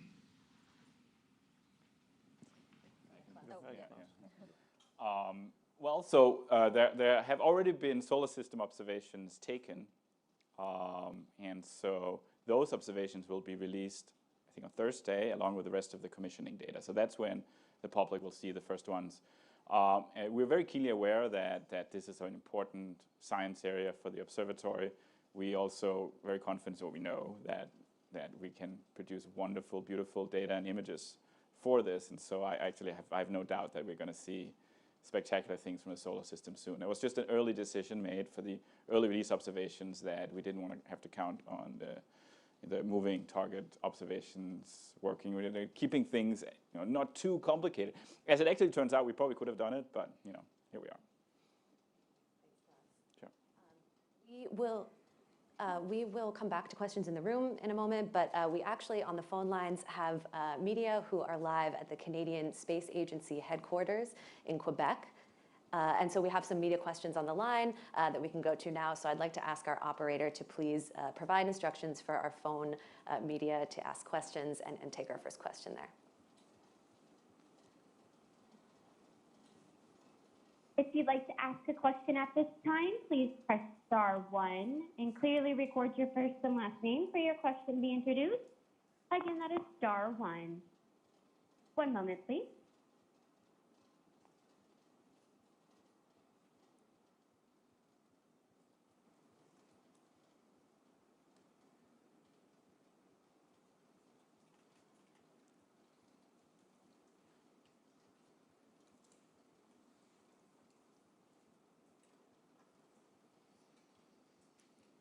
Our first question comes from Kenneth King with New York Times. Your line is now open. Hi, thank you. I was wondering, when will the first year program observations begin? And can you tell us who's going to be first? Class, go ahead. So the first year of science observations have already begun. We have already taken data for scientists to one time in the first year. And those data will be released to the principal investigators of those programs in the next day or two. And some of them are public, actually, so will be released to the world as well. So there's another batch of data there, and we're just going full steam ahead. What are the first ones? It's actually various different first ones there. There are more deep field data, for example. So that's very exciting. From a program called SEERS, which looks at wider regions. Remember that the deep field we have here is a very small region that goes deep, but many of the programs, they are looking at observing many more galaxies, many thousands in a wider area of the sky. So there's some of that. And you can go to our website as well and look up what observations are being taken every week. So there's a schedule published there. Thank you, Klaus. We can take another question from the phone as well now.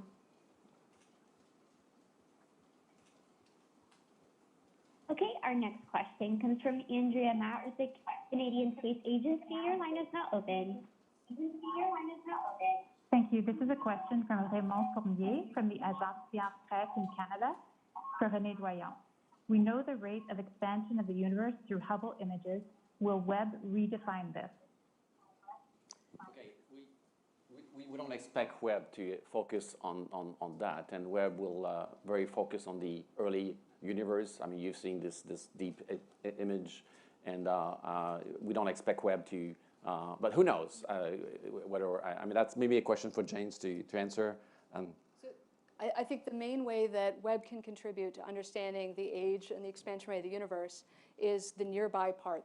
Is figuring out the distance ladder, the distances to Cepheid stars and red giant stars in nearby galaxies.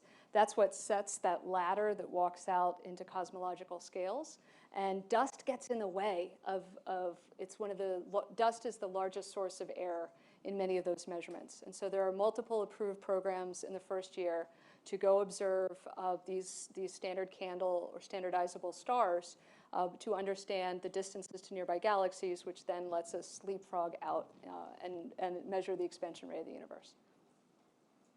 Thank you both. Oh, go ahead, Chris, if you'd like to add. Just to add to that, coming back to the transformational question earlier. So in Stephan's Quintet, you've got the galaxy on the left-hand side, which is slightly closer, NGC 7320. And that's at, 40 million light years. And at the moment, we just can't go and resolve the stellar populations in a galaxy like that. And suddenly in that image, as someone said on the broadcast, you can see the whole populations, you can see the star clusters, you can see evolved luminous red supergiants, AGB stars that are producing dust. And then we can go and look in these galaxies out to these tens of millions of light years to do the work that James was just mentioning, to build that ladder in a way that if you try and do this with Hubble, it's just not sensitive enough. If you try and do it from the ground, you can't get out to that distance or the dust is in the way. So it's just, and when you've got the myriad observations as well at longer wavelengths to broaden the wavelength coverage, it's going to be hugely powerful. We can take one more question from the phone line before we come back to the room here. Okay, the next question comes from Christopher Kokinos with Astrology Magazine. Your line is now open. Thank you. Yeah, that's Astronomy Magazine, just to be clear. Yeah, I wish I was in the room to see the reaction. First, congratulations, everybody. Really incredible stuff. And I know that we've heard terms like amazing, revolutionary, exciting, and so forth. I'm actually wondering if one or two of the project scientists can kind of compare the Webb to another moment in the history of astronomy or science. I mean, what do you rank this with? The discovery of DNA, Galileo's first observations of the moon. I mean, where would you sort of rank this in comparison to other breakthroughs in astronomy? Thank you. So I'll take a first crack at it so everybody else has time to think of a good answer here. For me, it is like seeing Hubble again, but actually better because we have this coverage that overlaps with Hubble, and we're actually even sharper than Hubble there. So this is, again, seeing the universe in a new way that while we expected we could be able to do this, to actually see it for the first time, internalize it, tells me that everything we've planned through cycle one, the astronomical community, was bold, but it wasn't bold enough. So I'm really excited for what people now plan to do for the second cycle, seeing just how capable the facility is. So for me, the closest thing would be Hubble, when it was repaired and we saw everything kind of snap into focus. I don't know about others, Klaus? Yeah. To me, so I'm not comparing to an astronomy mission, but almost. So one of my favorite pair of missions were the Voyager missions, right? Launched about the time that I was born, still going. And I remember growing up, being a kid and seeing, a few years in between those first high-resolution images of the outer planets. And it's one of the things that brought me into astronomy today. So I think that's what reminds me the most of what Webb is, seeing these things in high resolution for the first time and just going, wow, there is so much there. I mean, if I may, in a way, we may have to wait several years to answer that question, because history shows very eloquently that whenever a new facility is online and you ask the questions 5, 10 years later, what was the biggest discovery of that facility? Well, nobody could predict it. And in fact, we've designed this telescope and instrument to do incredible science that we're going to start executing now. But really, we don't know what we're going to find. Hubble is a good example. Hubble was to measure the Hubble constant, and it did. but nobody anticipated that they would measure a universe that is accelerating. That was a Nobel Prize. So who knows what's coming for JWST, but I'm sure we're going to have a lot of surprises. Thank you. We can come back to the room now for some questions, and actually maybe not to make you run around, but maybe we can take one in the back there as well.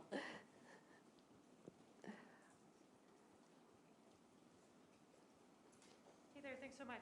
Emily Pandis from NBC News. I have two questions for you. Do you plan to aim Webb at one of our local planets like Jupiter, and what do you expect to see?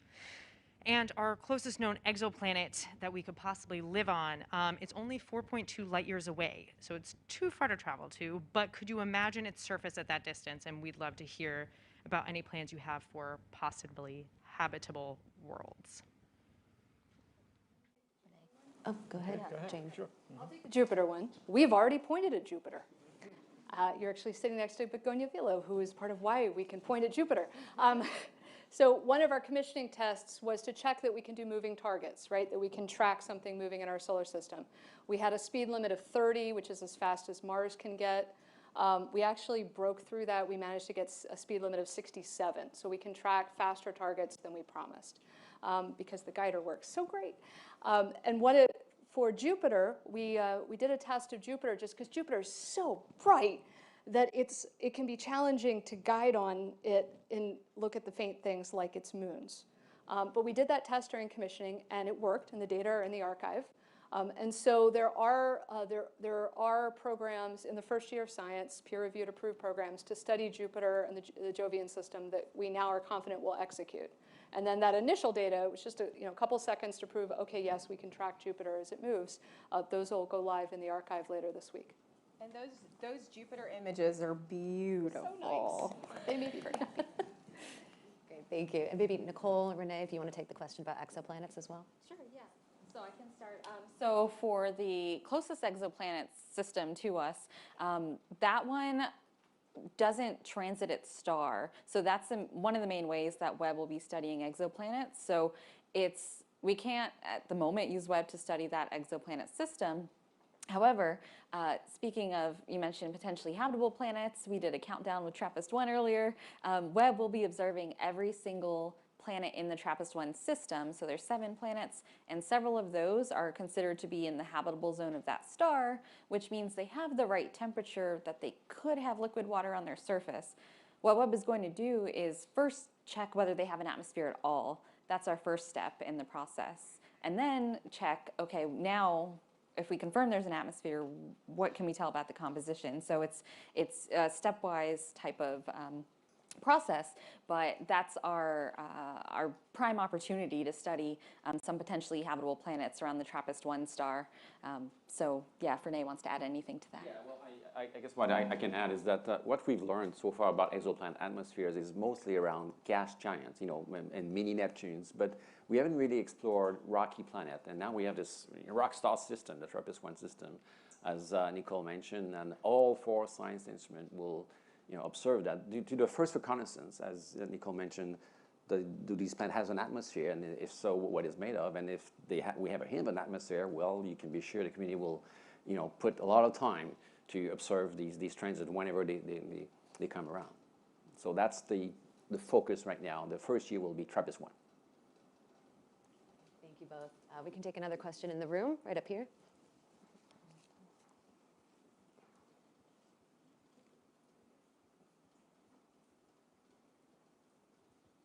Thank you. Can you hear me okay? Yeah. Asa Stahl, Science News. I have 2 pretty closely related exoplanet questions for whoever wants to take them. Regarding WASP-96b, my impression was that previously our scientific understanding of that planet was that it was the most cloudless of any that had an atmosphere observed. But JWST sees clouds in the near-infrared or mid-infrared. So what does that mean, and how representative is that of what JWST can do that was previously impossible? And then secondly, going back to kind of habitable zones, astronomers have been guessing for years how capable JWST would actually be at doing this sort of thing. And now you're finding that it defies expectations to some extent. So what kind of bounty can we really expect? How many planets in the habitable zone around even M stars do you think JWST will be able to look for atmospheres around? Do you want to take Okay, well, there's about right now a handful of habitable on planet that we can that we can look at. TRAPPIST-1 is one.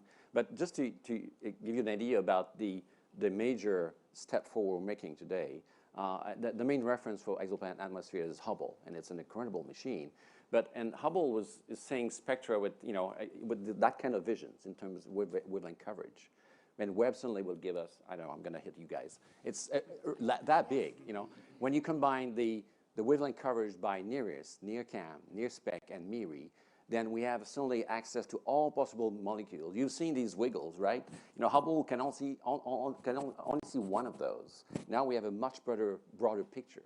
The other aspect is Hubble is on a low orbit, so it cannot observe a transiting event very continuously. And so you need to have several visits, and that's very inefficient. To obtain this kind of quality data with Hubble would take 10, 15 times more data. So Webb will be absolutely revolutionary in that respect. Sure, and then I'll add to that. So specifically for WASP 96, again, you mentioned clouds and hazes, right? That hadn't been seen in that atmosphere before. So the benefit of having a space telescope is we get above our atmosphere, right, to look for clouds and hazes in other planet atmospheres. So the original discovery of that it was a clear atmosphere was actually based on some ground-based data. And so now we have kind of the full picture. So the ground-based data covered part of the optical visible light spectrum. And now we have a better picture pushing into the near-infrared with NIRISS. So we can better understand, okay, what layers in the atmosphere might have clouds, because that's also part of the stories that we're able to tell the structure of the atmosphere, not just what's in it. And then, yeah, going to the point of, more habitable zone planets, Webb will, I think the community will encourage Webb to target as many as they can. Part of the problem is it just takes time. We have to observe transits exactly when they happen, and they only happen every so often, especially for a planet in the habitable zone. It can be 5 to 10 days for the smallest star, much longer if you look at Earth. So it takes time. So that's, in some ways, our main limitation is literal telescope time. Thank you both. We can take another question in the room here.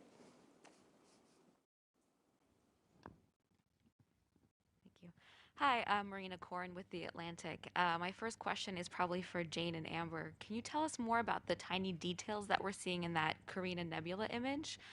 And then for my second question is for anyone who would like to take it. How does an image like that make you feel?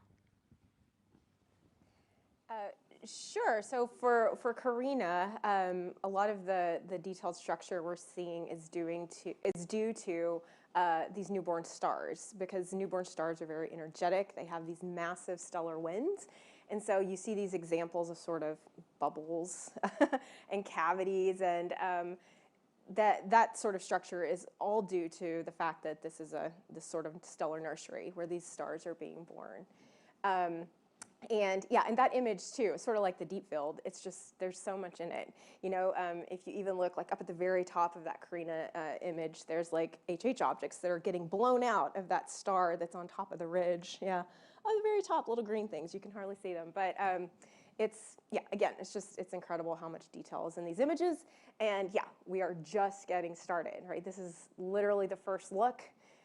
In the coming weeks and months, scientists will have time to dig into these data and learn more about the detailed physics of what's going on in these types of regions. Yeah, and I think your second question was about how did we feel? Or how does it make you, yeah. I mean, I think all of us are, in some sense, I mean, we're just blown away. I am blown away by what I'm seeing here. And my own research, again, relates a little closer to the intermediate redshift galaxies, but just being able to see the detailed structure that we've never seen before. And of course, when you're, the reason we're able to see these very distant galaxies is of course due to the infrared. But we're also able to see details in galaxies much further away for that same reason, because the UV light that these stars in very distant galaxies are emitting also gets shifted, to the infrared part of the spectrum. And so, yeah, it's incredible to be here, and a lot of us here have worked on this. I think maybe all of us for over a decade at least, and so it's great. It's great to be to this day finally. If If I may, we're scientists, and these images are used to do science. But when I saw that one in particular, I felt I was going to a gallery. This is an art piece, this thing, that was revealed by the telescope, and there's many of them yet to be unveiled. So I think there's a good bridge here to make between science and arts. This is a beautiful image. So it goes beyond my scientific mind here. And Klaus, did you want to jump in as well? So I think the Carina Nebula is sort of emblematic of some of the differences that we'll see with Webb compared to what the expectations were, in particular in terms of nebula. Right, so those of you who have been following Webb may have seen the pillars of creation. You see the beautiful Webb image, and then you see the very near-infrared image taken with Hubble, where you see through the dust, and the pillars, the cloud itself, they become these kind of wispy things that go away.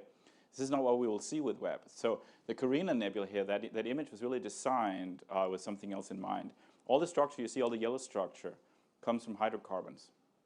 And you'll see this a lot with Webb. So these are large, very large molecules. A lot of people argue they're not really molecules, they're too large, very small dust grains that consist of carbon and hydrogen put together in very complicated structures. And the universe is just full of them everywhere. And we see them to the edge of the universe. What happens here is that they light up when you shine on them with ultraviolet light. And the part of the cloud that lights up is a very thin sheet on top of the cloud. The cloud is filled with them, but it makes you see just the surface. And that's what gives you the three-dimensional structure here. It's this thin surface, almost like a blanket that sort of waves across the field. And so it was designed to show that, but also to highlight how Webb will allow us to understand these hydrocarbons. And you're asking, why are the hydrocarbons important? Well, this may be the way that the universe is transporting carbon, the carbon that we're made of, to planets that may be habitable for life. Because these very stable molecules are very difficult to destroy.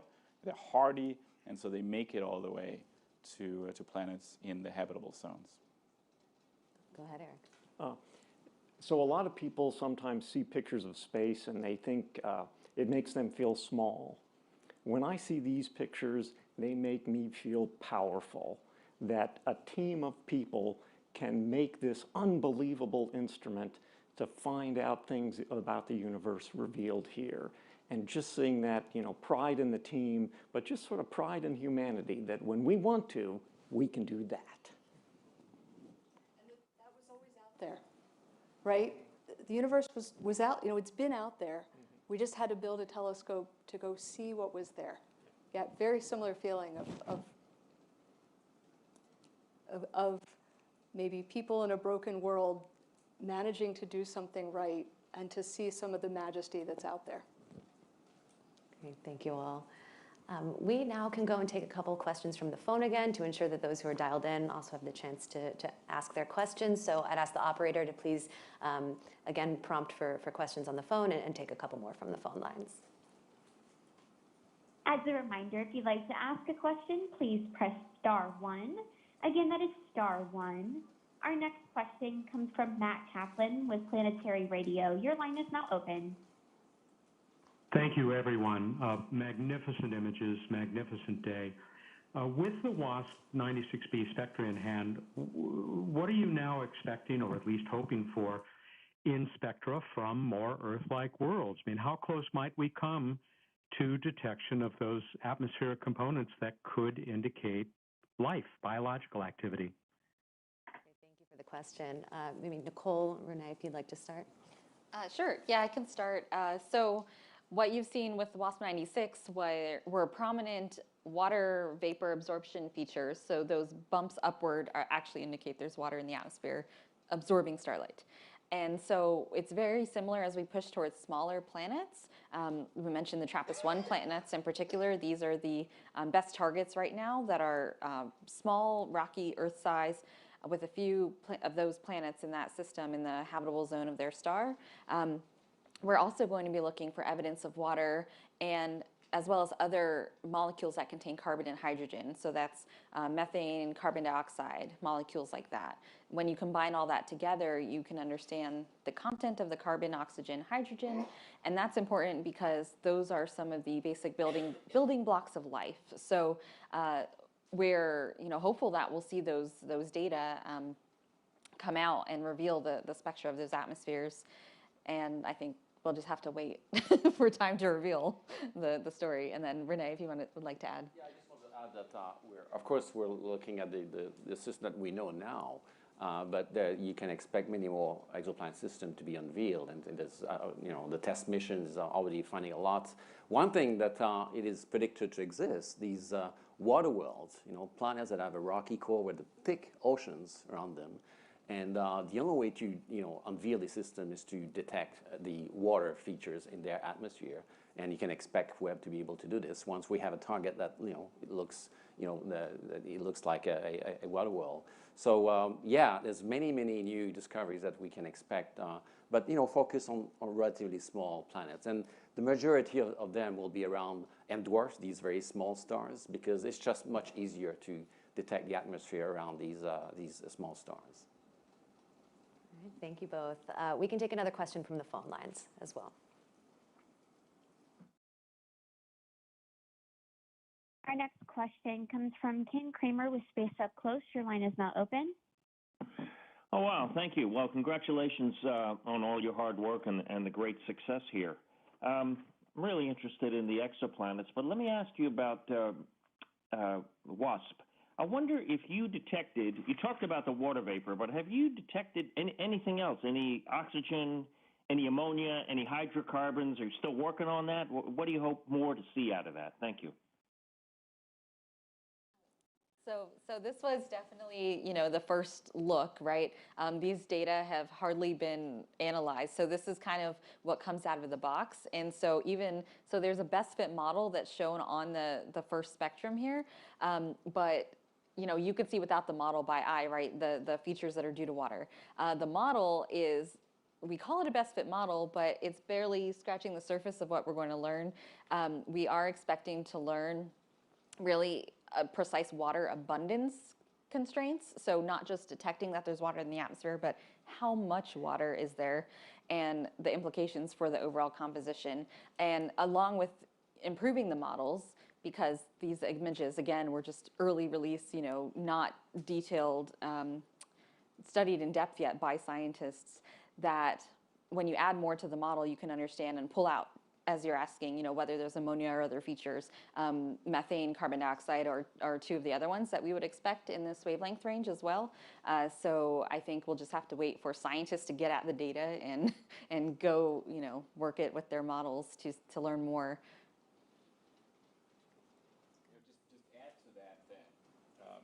So Nicole is right? So this is the first shot at actually getting an exoplanet spectrum with Webb.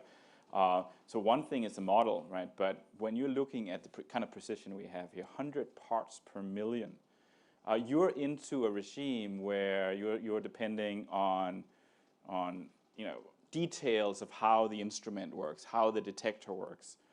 And so I think there will be, even of this spectrum, once the experts get a chance to look at the raw data, they'll be able to take out some of those systematics that are in there and produce an even better spectrum, even with the data we have here, in addition to more data we'll get. So in that sense, this is also only the beginning. Yeah, if I may add, so what is game changer here is the ability to probe several molecules. Hubble was mostly focused on water because of its narrow view, as Nicole mentioned here. Potentially one could detect methane in the spectrum, also CO. The fact that we don't see it very loudly means that it's not there. But as Nicole mentioned, this is not just a demonstration. This is scientifically useful data that people in 2 days will just jump on it to analyze. And then people will want to get other observations with NIRSPEC and MIRI to get the broader picture about the chemical composition of this atmosphere. Great, thank you. We can come back to the room for some questions as well. I know there were a few more up here. Go ahead.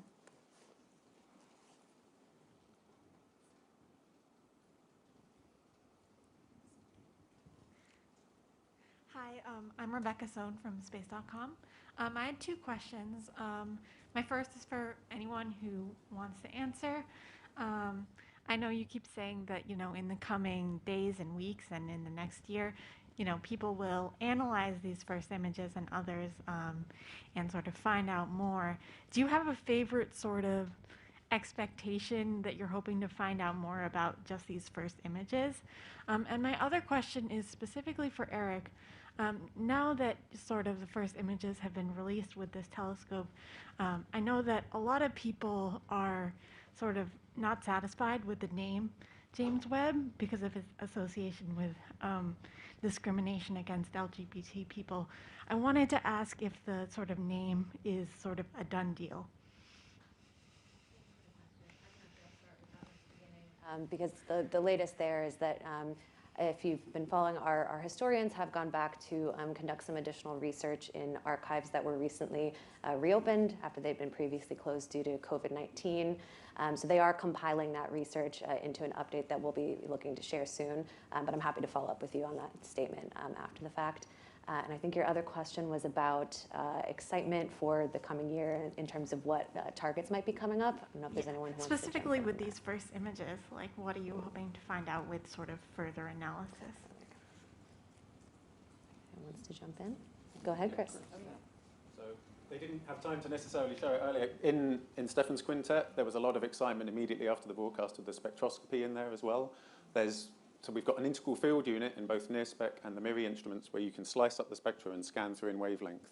And they managed to get observations of the AGN there, right in that northern galaxy, where you can see just the gas kind of coming off of that supermassive black hole at high velocity. You can see that dynamics in the different lines going through. So we can learn about the excitement of that gas, the chemical properties of that gas. So you can see here in the emission lines on the graphic.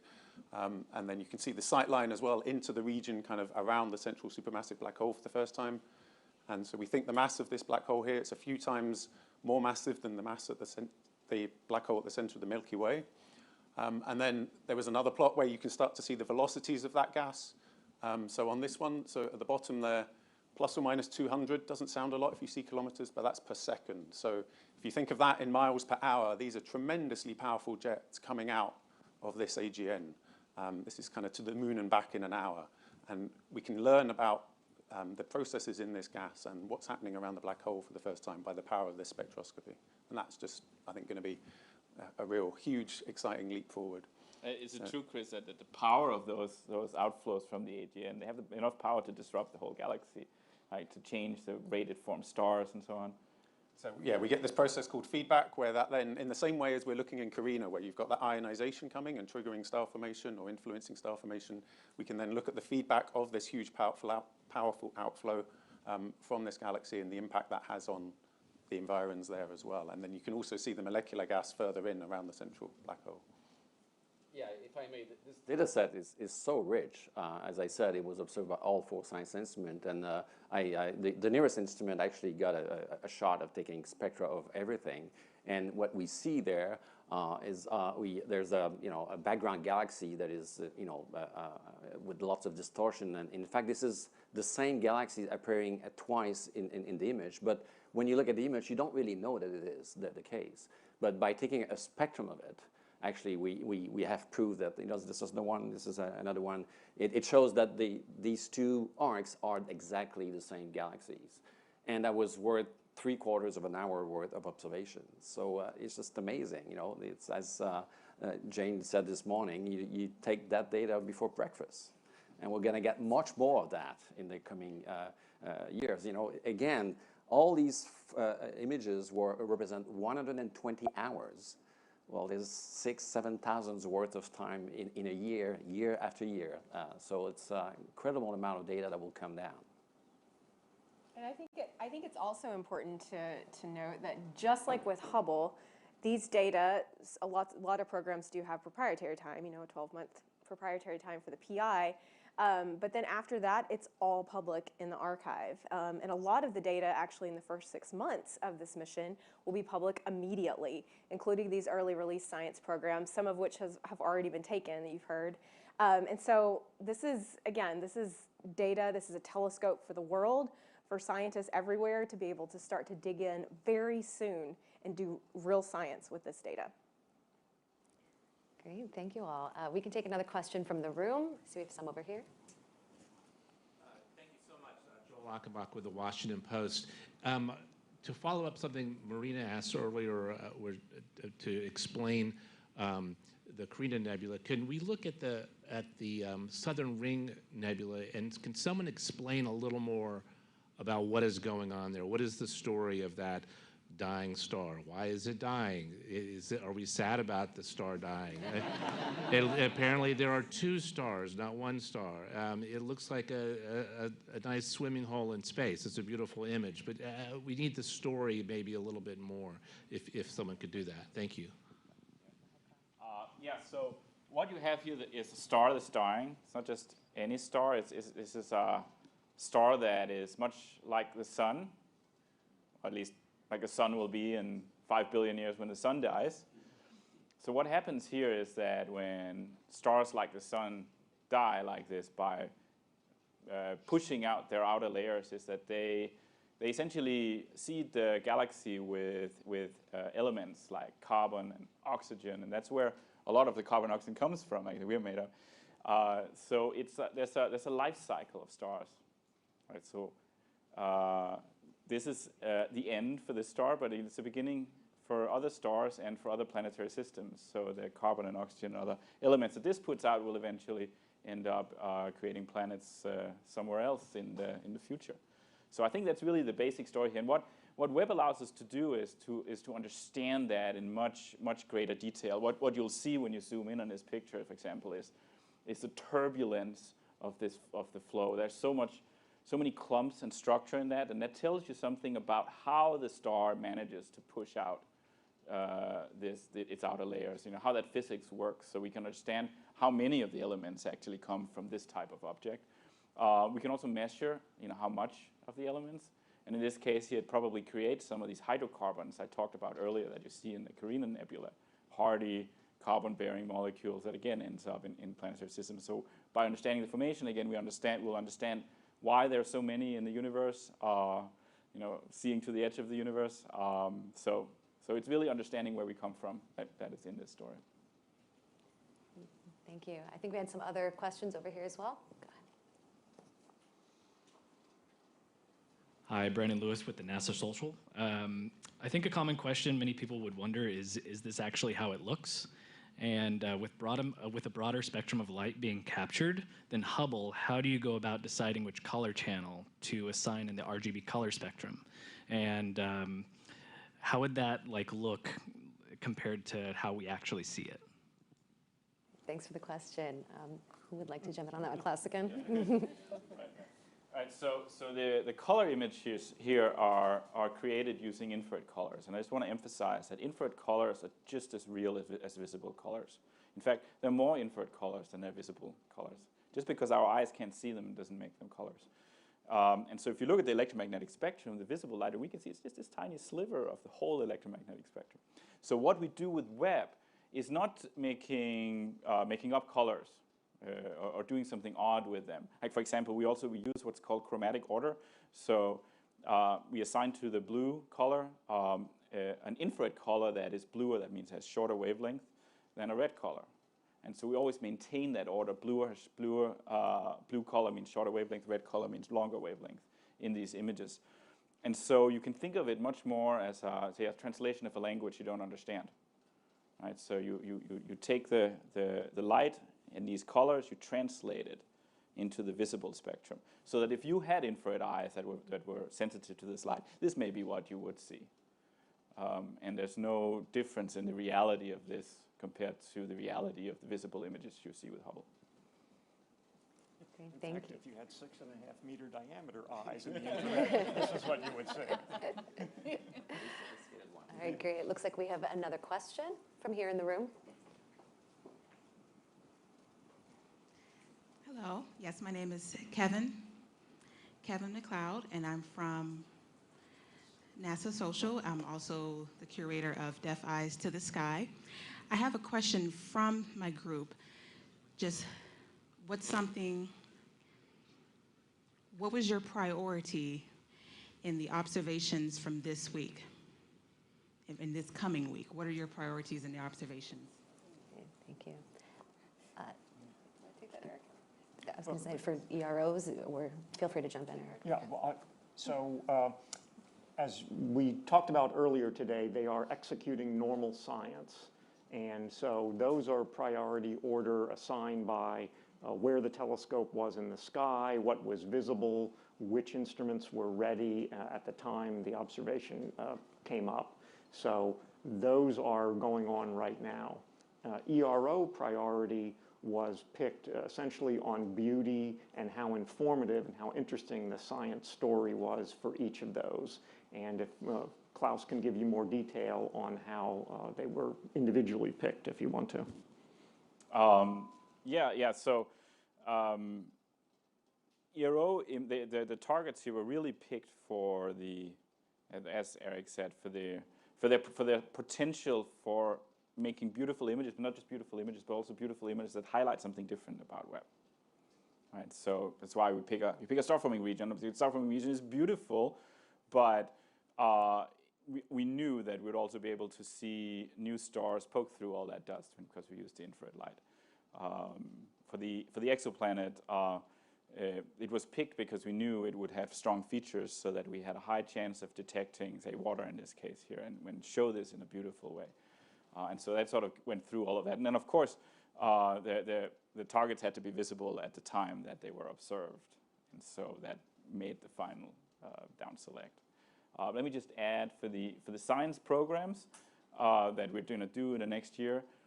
There's really no priority in them. They're prioritized based on the schedule. So we don't waste telescope time by going from one part of the sky to a completely different part of the sky, because it takes a lot of time to move the telescope. So they're scheduled according to schedule efficiency.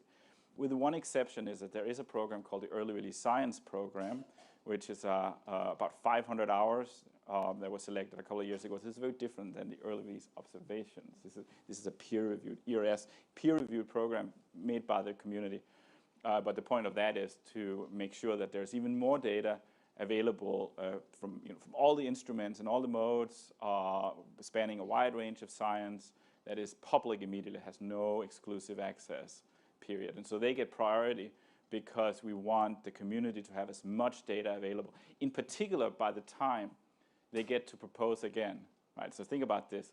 We're going to have another call for observing proposals from astronomers at the end of this year, early next year. And I'm very curious about, after people have seen this data, what we're going to get in terms of proposals. And so we don't want anybody to have special abilities to write proposals because they have had access to data that others haven't had. So we want to make sure that everybody in the community has had access to data so they can base their new proposals on that data. Great, thank you. Let's go back to the phone lines now, as we do have a couple of questions waiting there as well. So I'd ask the operator to jump back in. As a reminder, if you'd like to ask a question, please press *1. Our next question comes from Liz Cruzy with Mercury Magazine. Your line is now open. Great, thank you. Thank you for taking time to answer our questions today.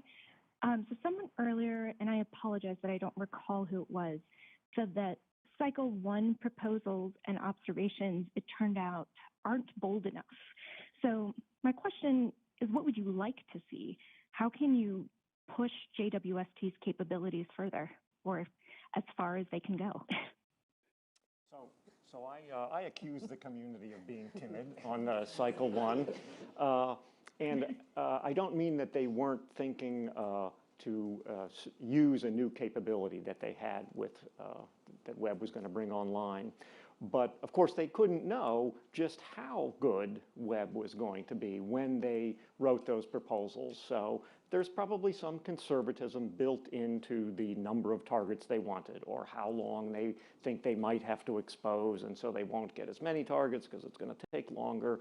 And now what they'll see, and when they can have access to these data, is that they can expose shorter in some cases. They can have more targets, or they can go deeper than they thought. So I think round 2, as was alluded to there by Klaus, people will be much more adventurous because they now know just how good the facility is. Okay, thank you. We can go back and take another question from the phone here. Our next question comes from Dana McKenzie with Knowable Magazine. Your line is now open.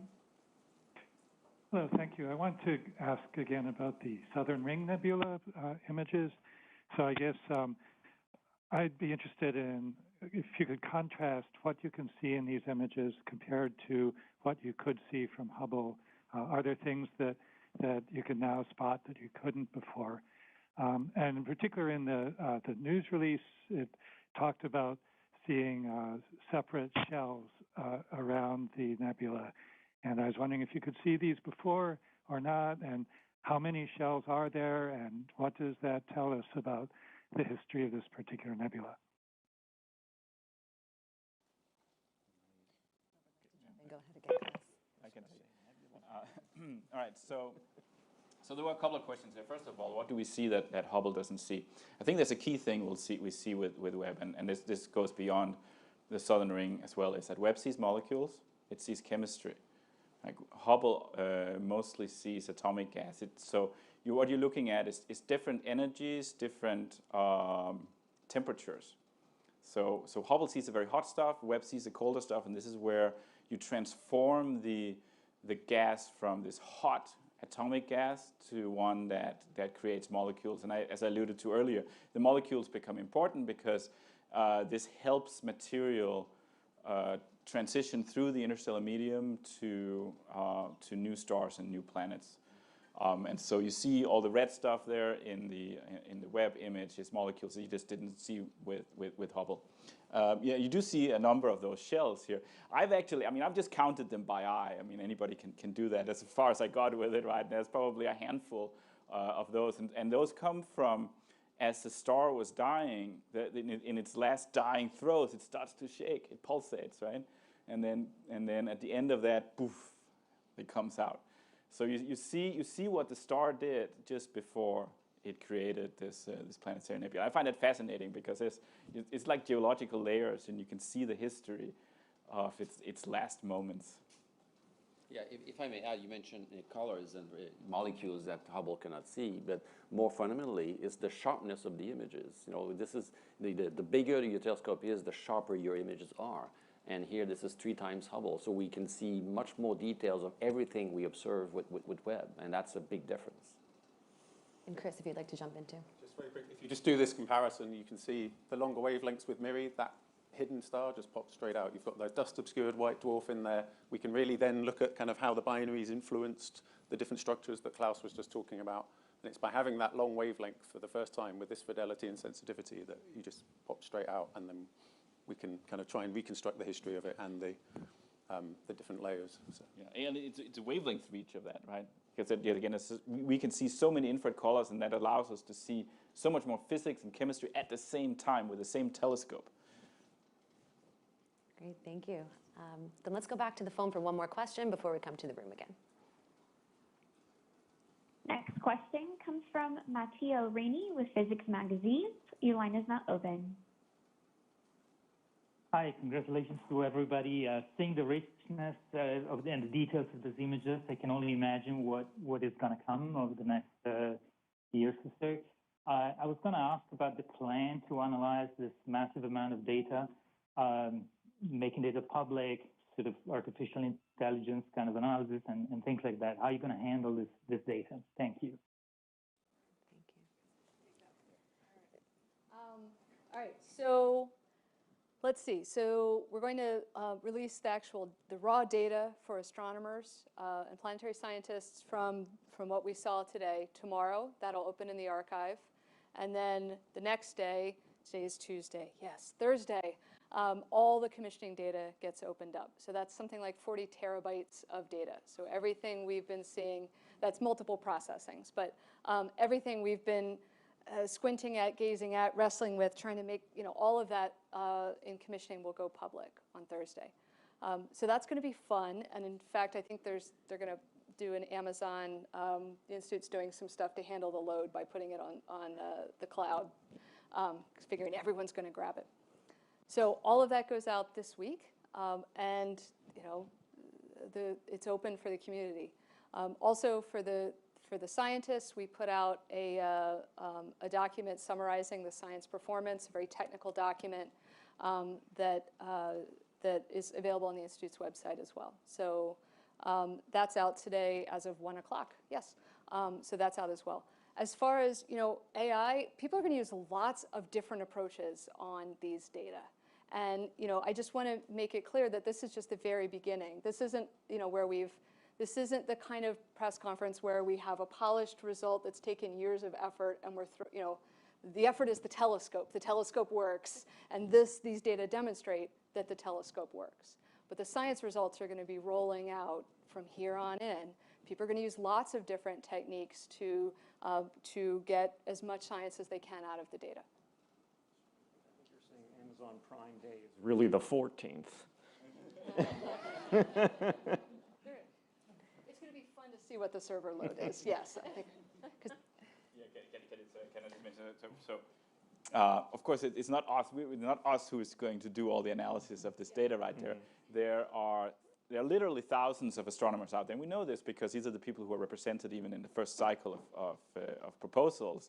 And since those proposals were submitted, I'm sure there's lots of new students, lots of new postdocs who are just gearing up to get going on this. So it's thousands of scientists around the world who's going to grab this data and analyze it. And I can't wait to see what they come up with. And again, just to emphasize, I think this is such a critical aspect of these big NASA missions, is the fact that the data isn't kept, to one or two people or a small team, that it is put out there. I mean, I did most of my dissertation research on archival Hubble data, and it really does fuel the continual innovation that we're able to do in astrophysics because these data are out there on the archive. And so starting tomorrow, again, it's not, we're ready, right? Astronomers are ready for this data. We've been waiting a long time. And so I think, now we've demonstrated that this telescope can do what we set out to do and even better in some cases.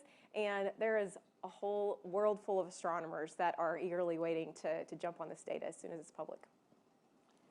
I just want to add that the data processing part is a huge aspect of the project. There are 17 observing modes with Webb, and each require very special treatment. And it's been a lot of effort, years of effort at the Institute within the instrument team to design the best possible data pipeline so that the community can actually use them as soon as they can. And so, as we show today, it works. And of course, there will be improvement, but that is a very fundamental aspect of the project, that yes, we have a beautiful telescope, instrument that works, but also data pipelines that works.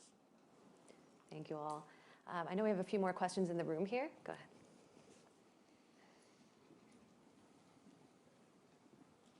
Thank you. Marcia Smith with spacepolicyonline.com. And I think my question is probably to Eric, but I'd be interested in anybody's answer. And it's one of these philosophical questions, again, about where all this fits in our understanding of the universe. And so you see all these galaxies that you didn't know were there. There are exoplanets everywhere. I don't sense that there are many solar systems like ours, the couple rocky planets and then some gas giants. I mean, they're all different kinds of solar systems. They don't seem to be very much like ours. And I'm just wondering, on a fundamental level, you talked about the scientists being more bolder. Do they need to be bold enough to really ask fundamental questions about whether or not everything we think we know is wrong? Are we on the verge of a Copernican revolution, or we suddenly realize through the eyes of JWST and all the other space telescopes and ground-based telescopes that, we really were missing something in all of our modeling and all of our theories about how the universe works?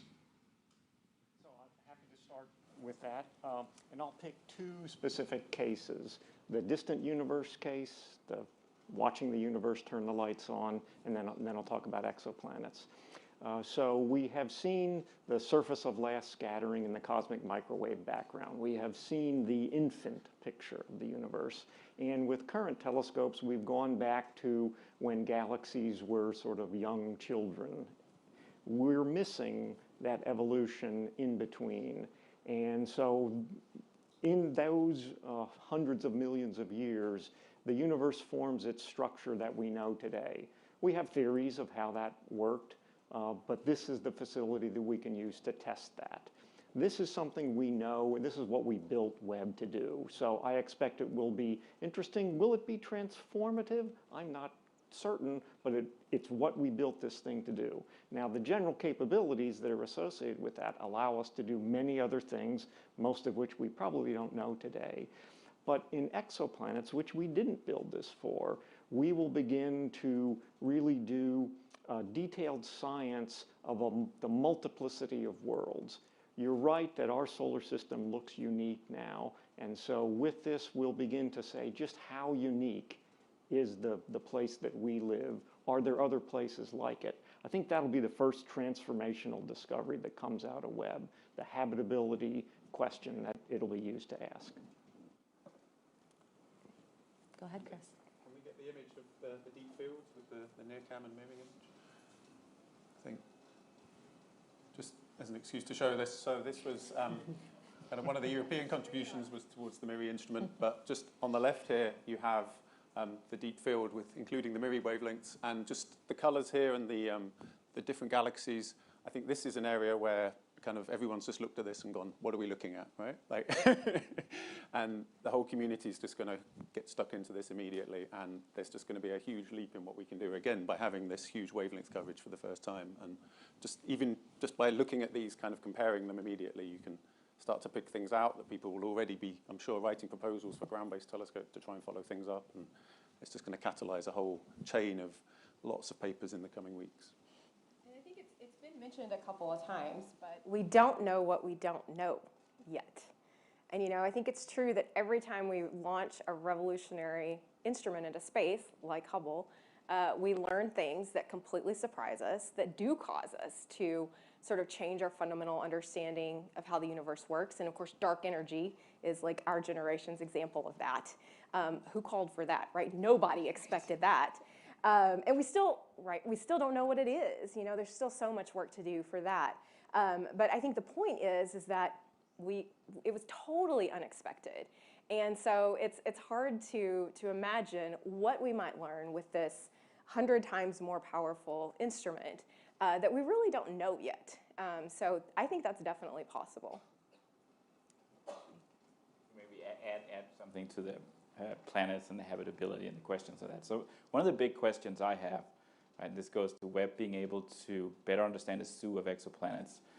When you say we're looking for habitable planets, are we looking for planets just like the Earth around a solar-type star orbiting at 1 AU and the star is 5 billion years old? Or is most sort of the habitable area of the universe, is that in a completely different place? Right? Is that planets around much smaller stars, which may be much more common than planets around solar-type stars, just because the smaller stars, M dwarfs, are much more common? Or was most life in moon systems around giant planets, right? So if we have in our own solar system, we have ocean worlds. Is that where most areas of habitability exist in the universe? We just don't know the answer to that, and I think Webb in this exoplanet research will be able to make leaps in that direction. We get a much better understanding of where we actually ought to look, whether it should look like the Earth or look like something else. Other questions in the room? Anyone who? Here we go. Do we have any? We've already asked. We have a couple over here. Oh, and what from some who maybe haven't asked one as well over here. Hi, my name is Abdul Dramali. I'm with NASA Social. I'm an astrophotographer. That's way better than my work, I admit. My question, we briefly touched on dark energy in the previous question, but my question is more specific to dark matter. And given that we have no instruments that can directly interact with or measure dark matter, can we expect to learn anything new about the makeup of galaxies and other celestial objects in relation to dark matter from Webb? Field. Actually, no, keep this one. This is good. All right. So the reason that those arcs are there, the reason that those twisty, those long, stretched out, distorted taffy galaxies look like that is dark matter, right? It's the gravity of the cluster that's doing all the distortion, and almost all of that is due to dark matter, right? So of the mass energy budget of the universe, we understand 4%, right? The stuff that's the periodic table, the stuff like us. And the rest is dark energy, which we don't understand, and dark matter, which we don't understand. So, when you look at an image like this, you're right, we can't directly detect dark matter, right? It's confounding, but we see its impact, right? It's the dark matter that is doing the lensing in this field. Right, so there's not enough mass from the stuff we're made of in there to do it. There's not enough stars. It's dark matter. So directly detecting it is something different. That's a laboratory experiment. But what we can do is see how it works and how it interacts. We can see its effects in action, right? So by studying clusters like this, This is what I do for a living, so I'm getting pretty excited. So we can map out where the mass is in the cluster, and we can understand the mass distribution and how it relates to galaxies, which helps us understand where the dark matter is.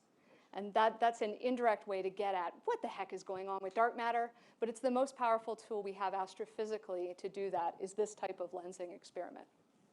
And dark matter also is, it's one of the big overarching questions we're hoping to answer with this telescope is really to learn more about the big picture of how galaxies change over time. Right, you see the very distant galaxies in these images look totally different than the way nearby local galaxies look.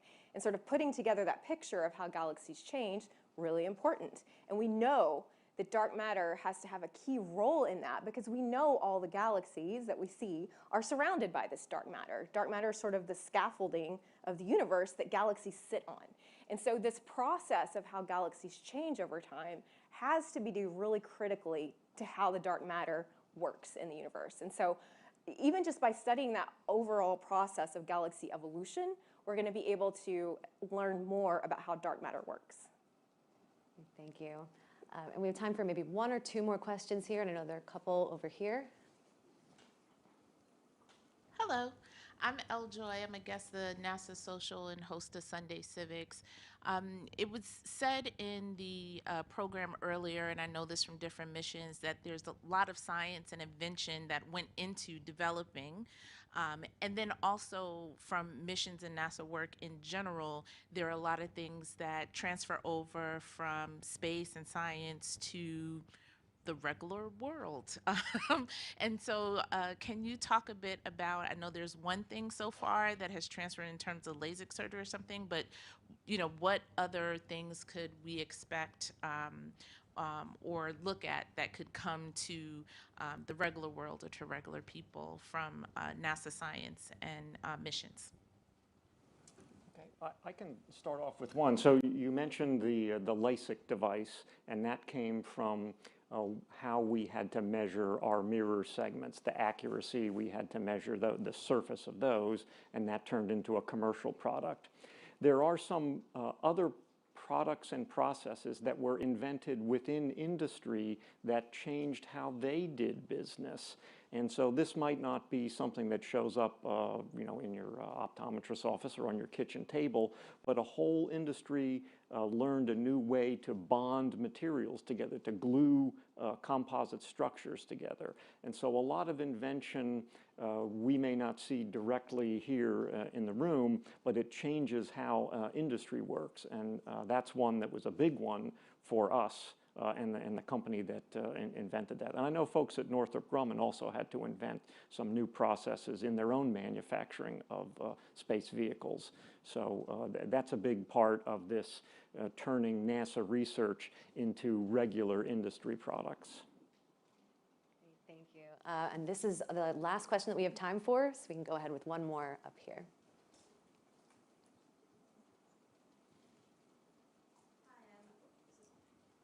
Can you, is it on? Sorry. Okay, sorry.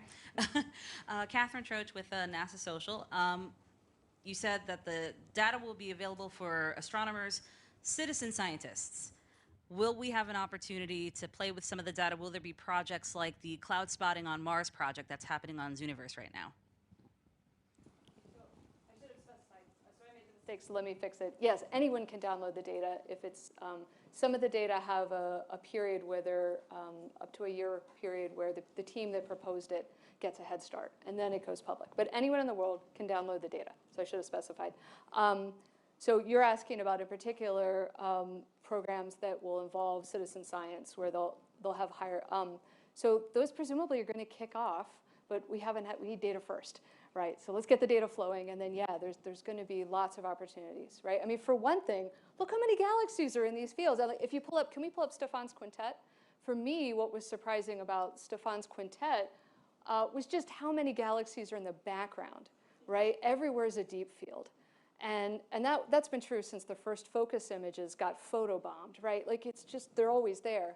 So there've got to be some really cool. And one of the funny things about galaxy classification is humans do it better both galaxy classification and finding lens galaxies. Humans are better at that than machines. In fact, we use the humans to try to teach the machines how to do it, but we're better at it. So there's got to be some fun things and important things for humans are better at classifying galaxies, finding arcs, finding weird stuff, right? I mean, we saw that for the Sloan Digital Sky Survey, that many of the most interesting discoveries, like the green peas, were found by amateurs who were doing citizen science, and we're like, what is that? You know, why is it this little green thing? Oh, that's a galaxy that's pouring out emission lines, like the galaxy we saw at high redshift, right? So there's got to be lots of opportunities for that, just because there's so much data. Great, thank you, Jane. And as mentioned, that is all the time we have today. But if you had a question that we didn't get to, we encourage you to reach out to us on NASA's media team, and we'll be happy to help. So thank you very much again to all of our panelists today, as well as to those who joined us here and all around the world to celebrate this release of the first full-color images and data from Webb. And as many have mentioned, this is really only the beginning for the mission. So we'd encourage you to continue to follow along. You can find news updates at nasa.gov/web, as well as on social media, Twitter, Instagram, and Facebook at NASA Webb. So thank you all again. And with that, for those watching online, let's take one more look at Webb's first full-color images. Thanks.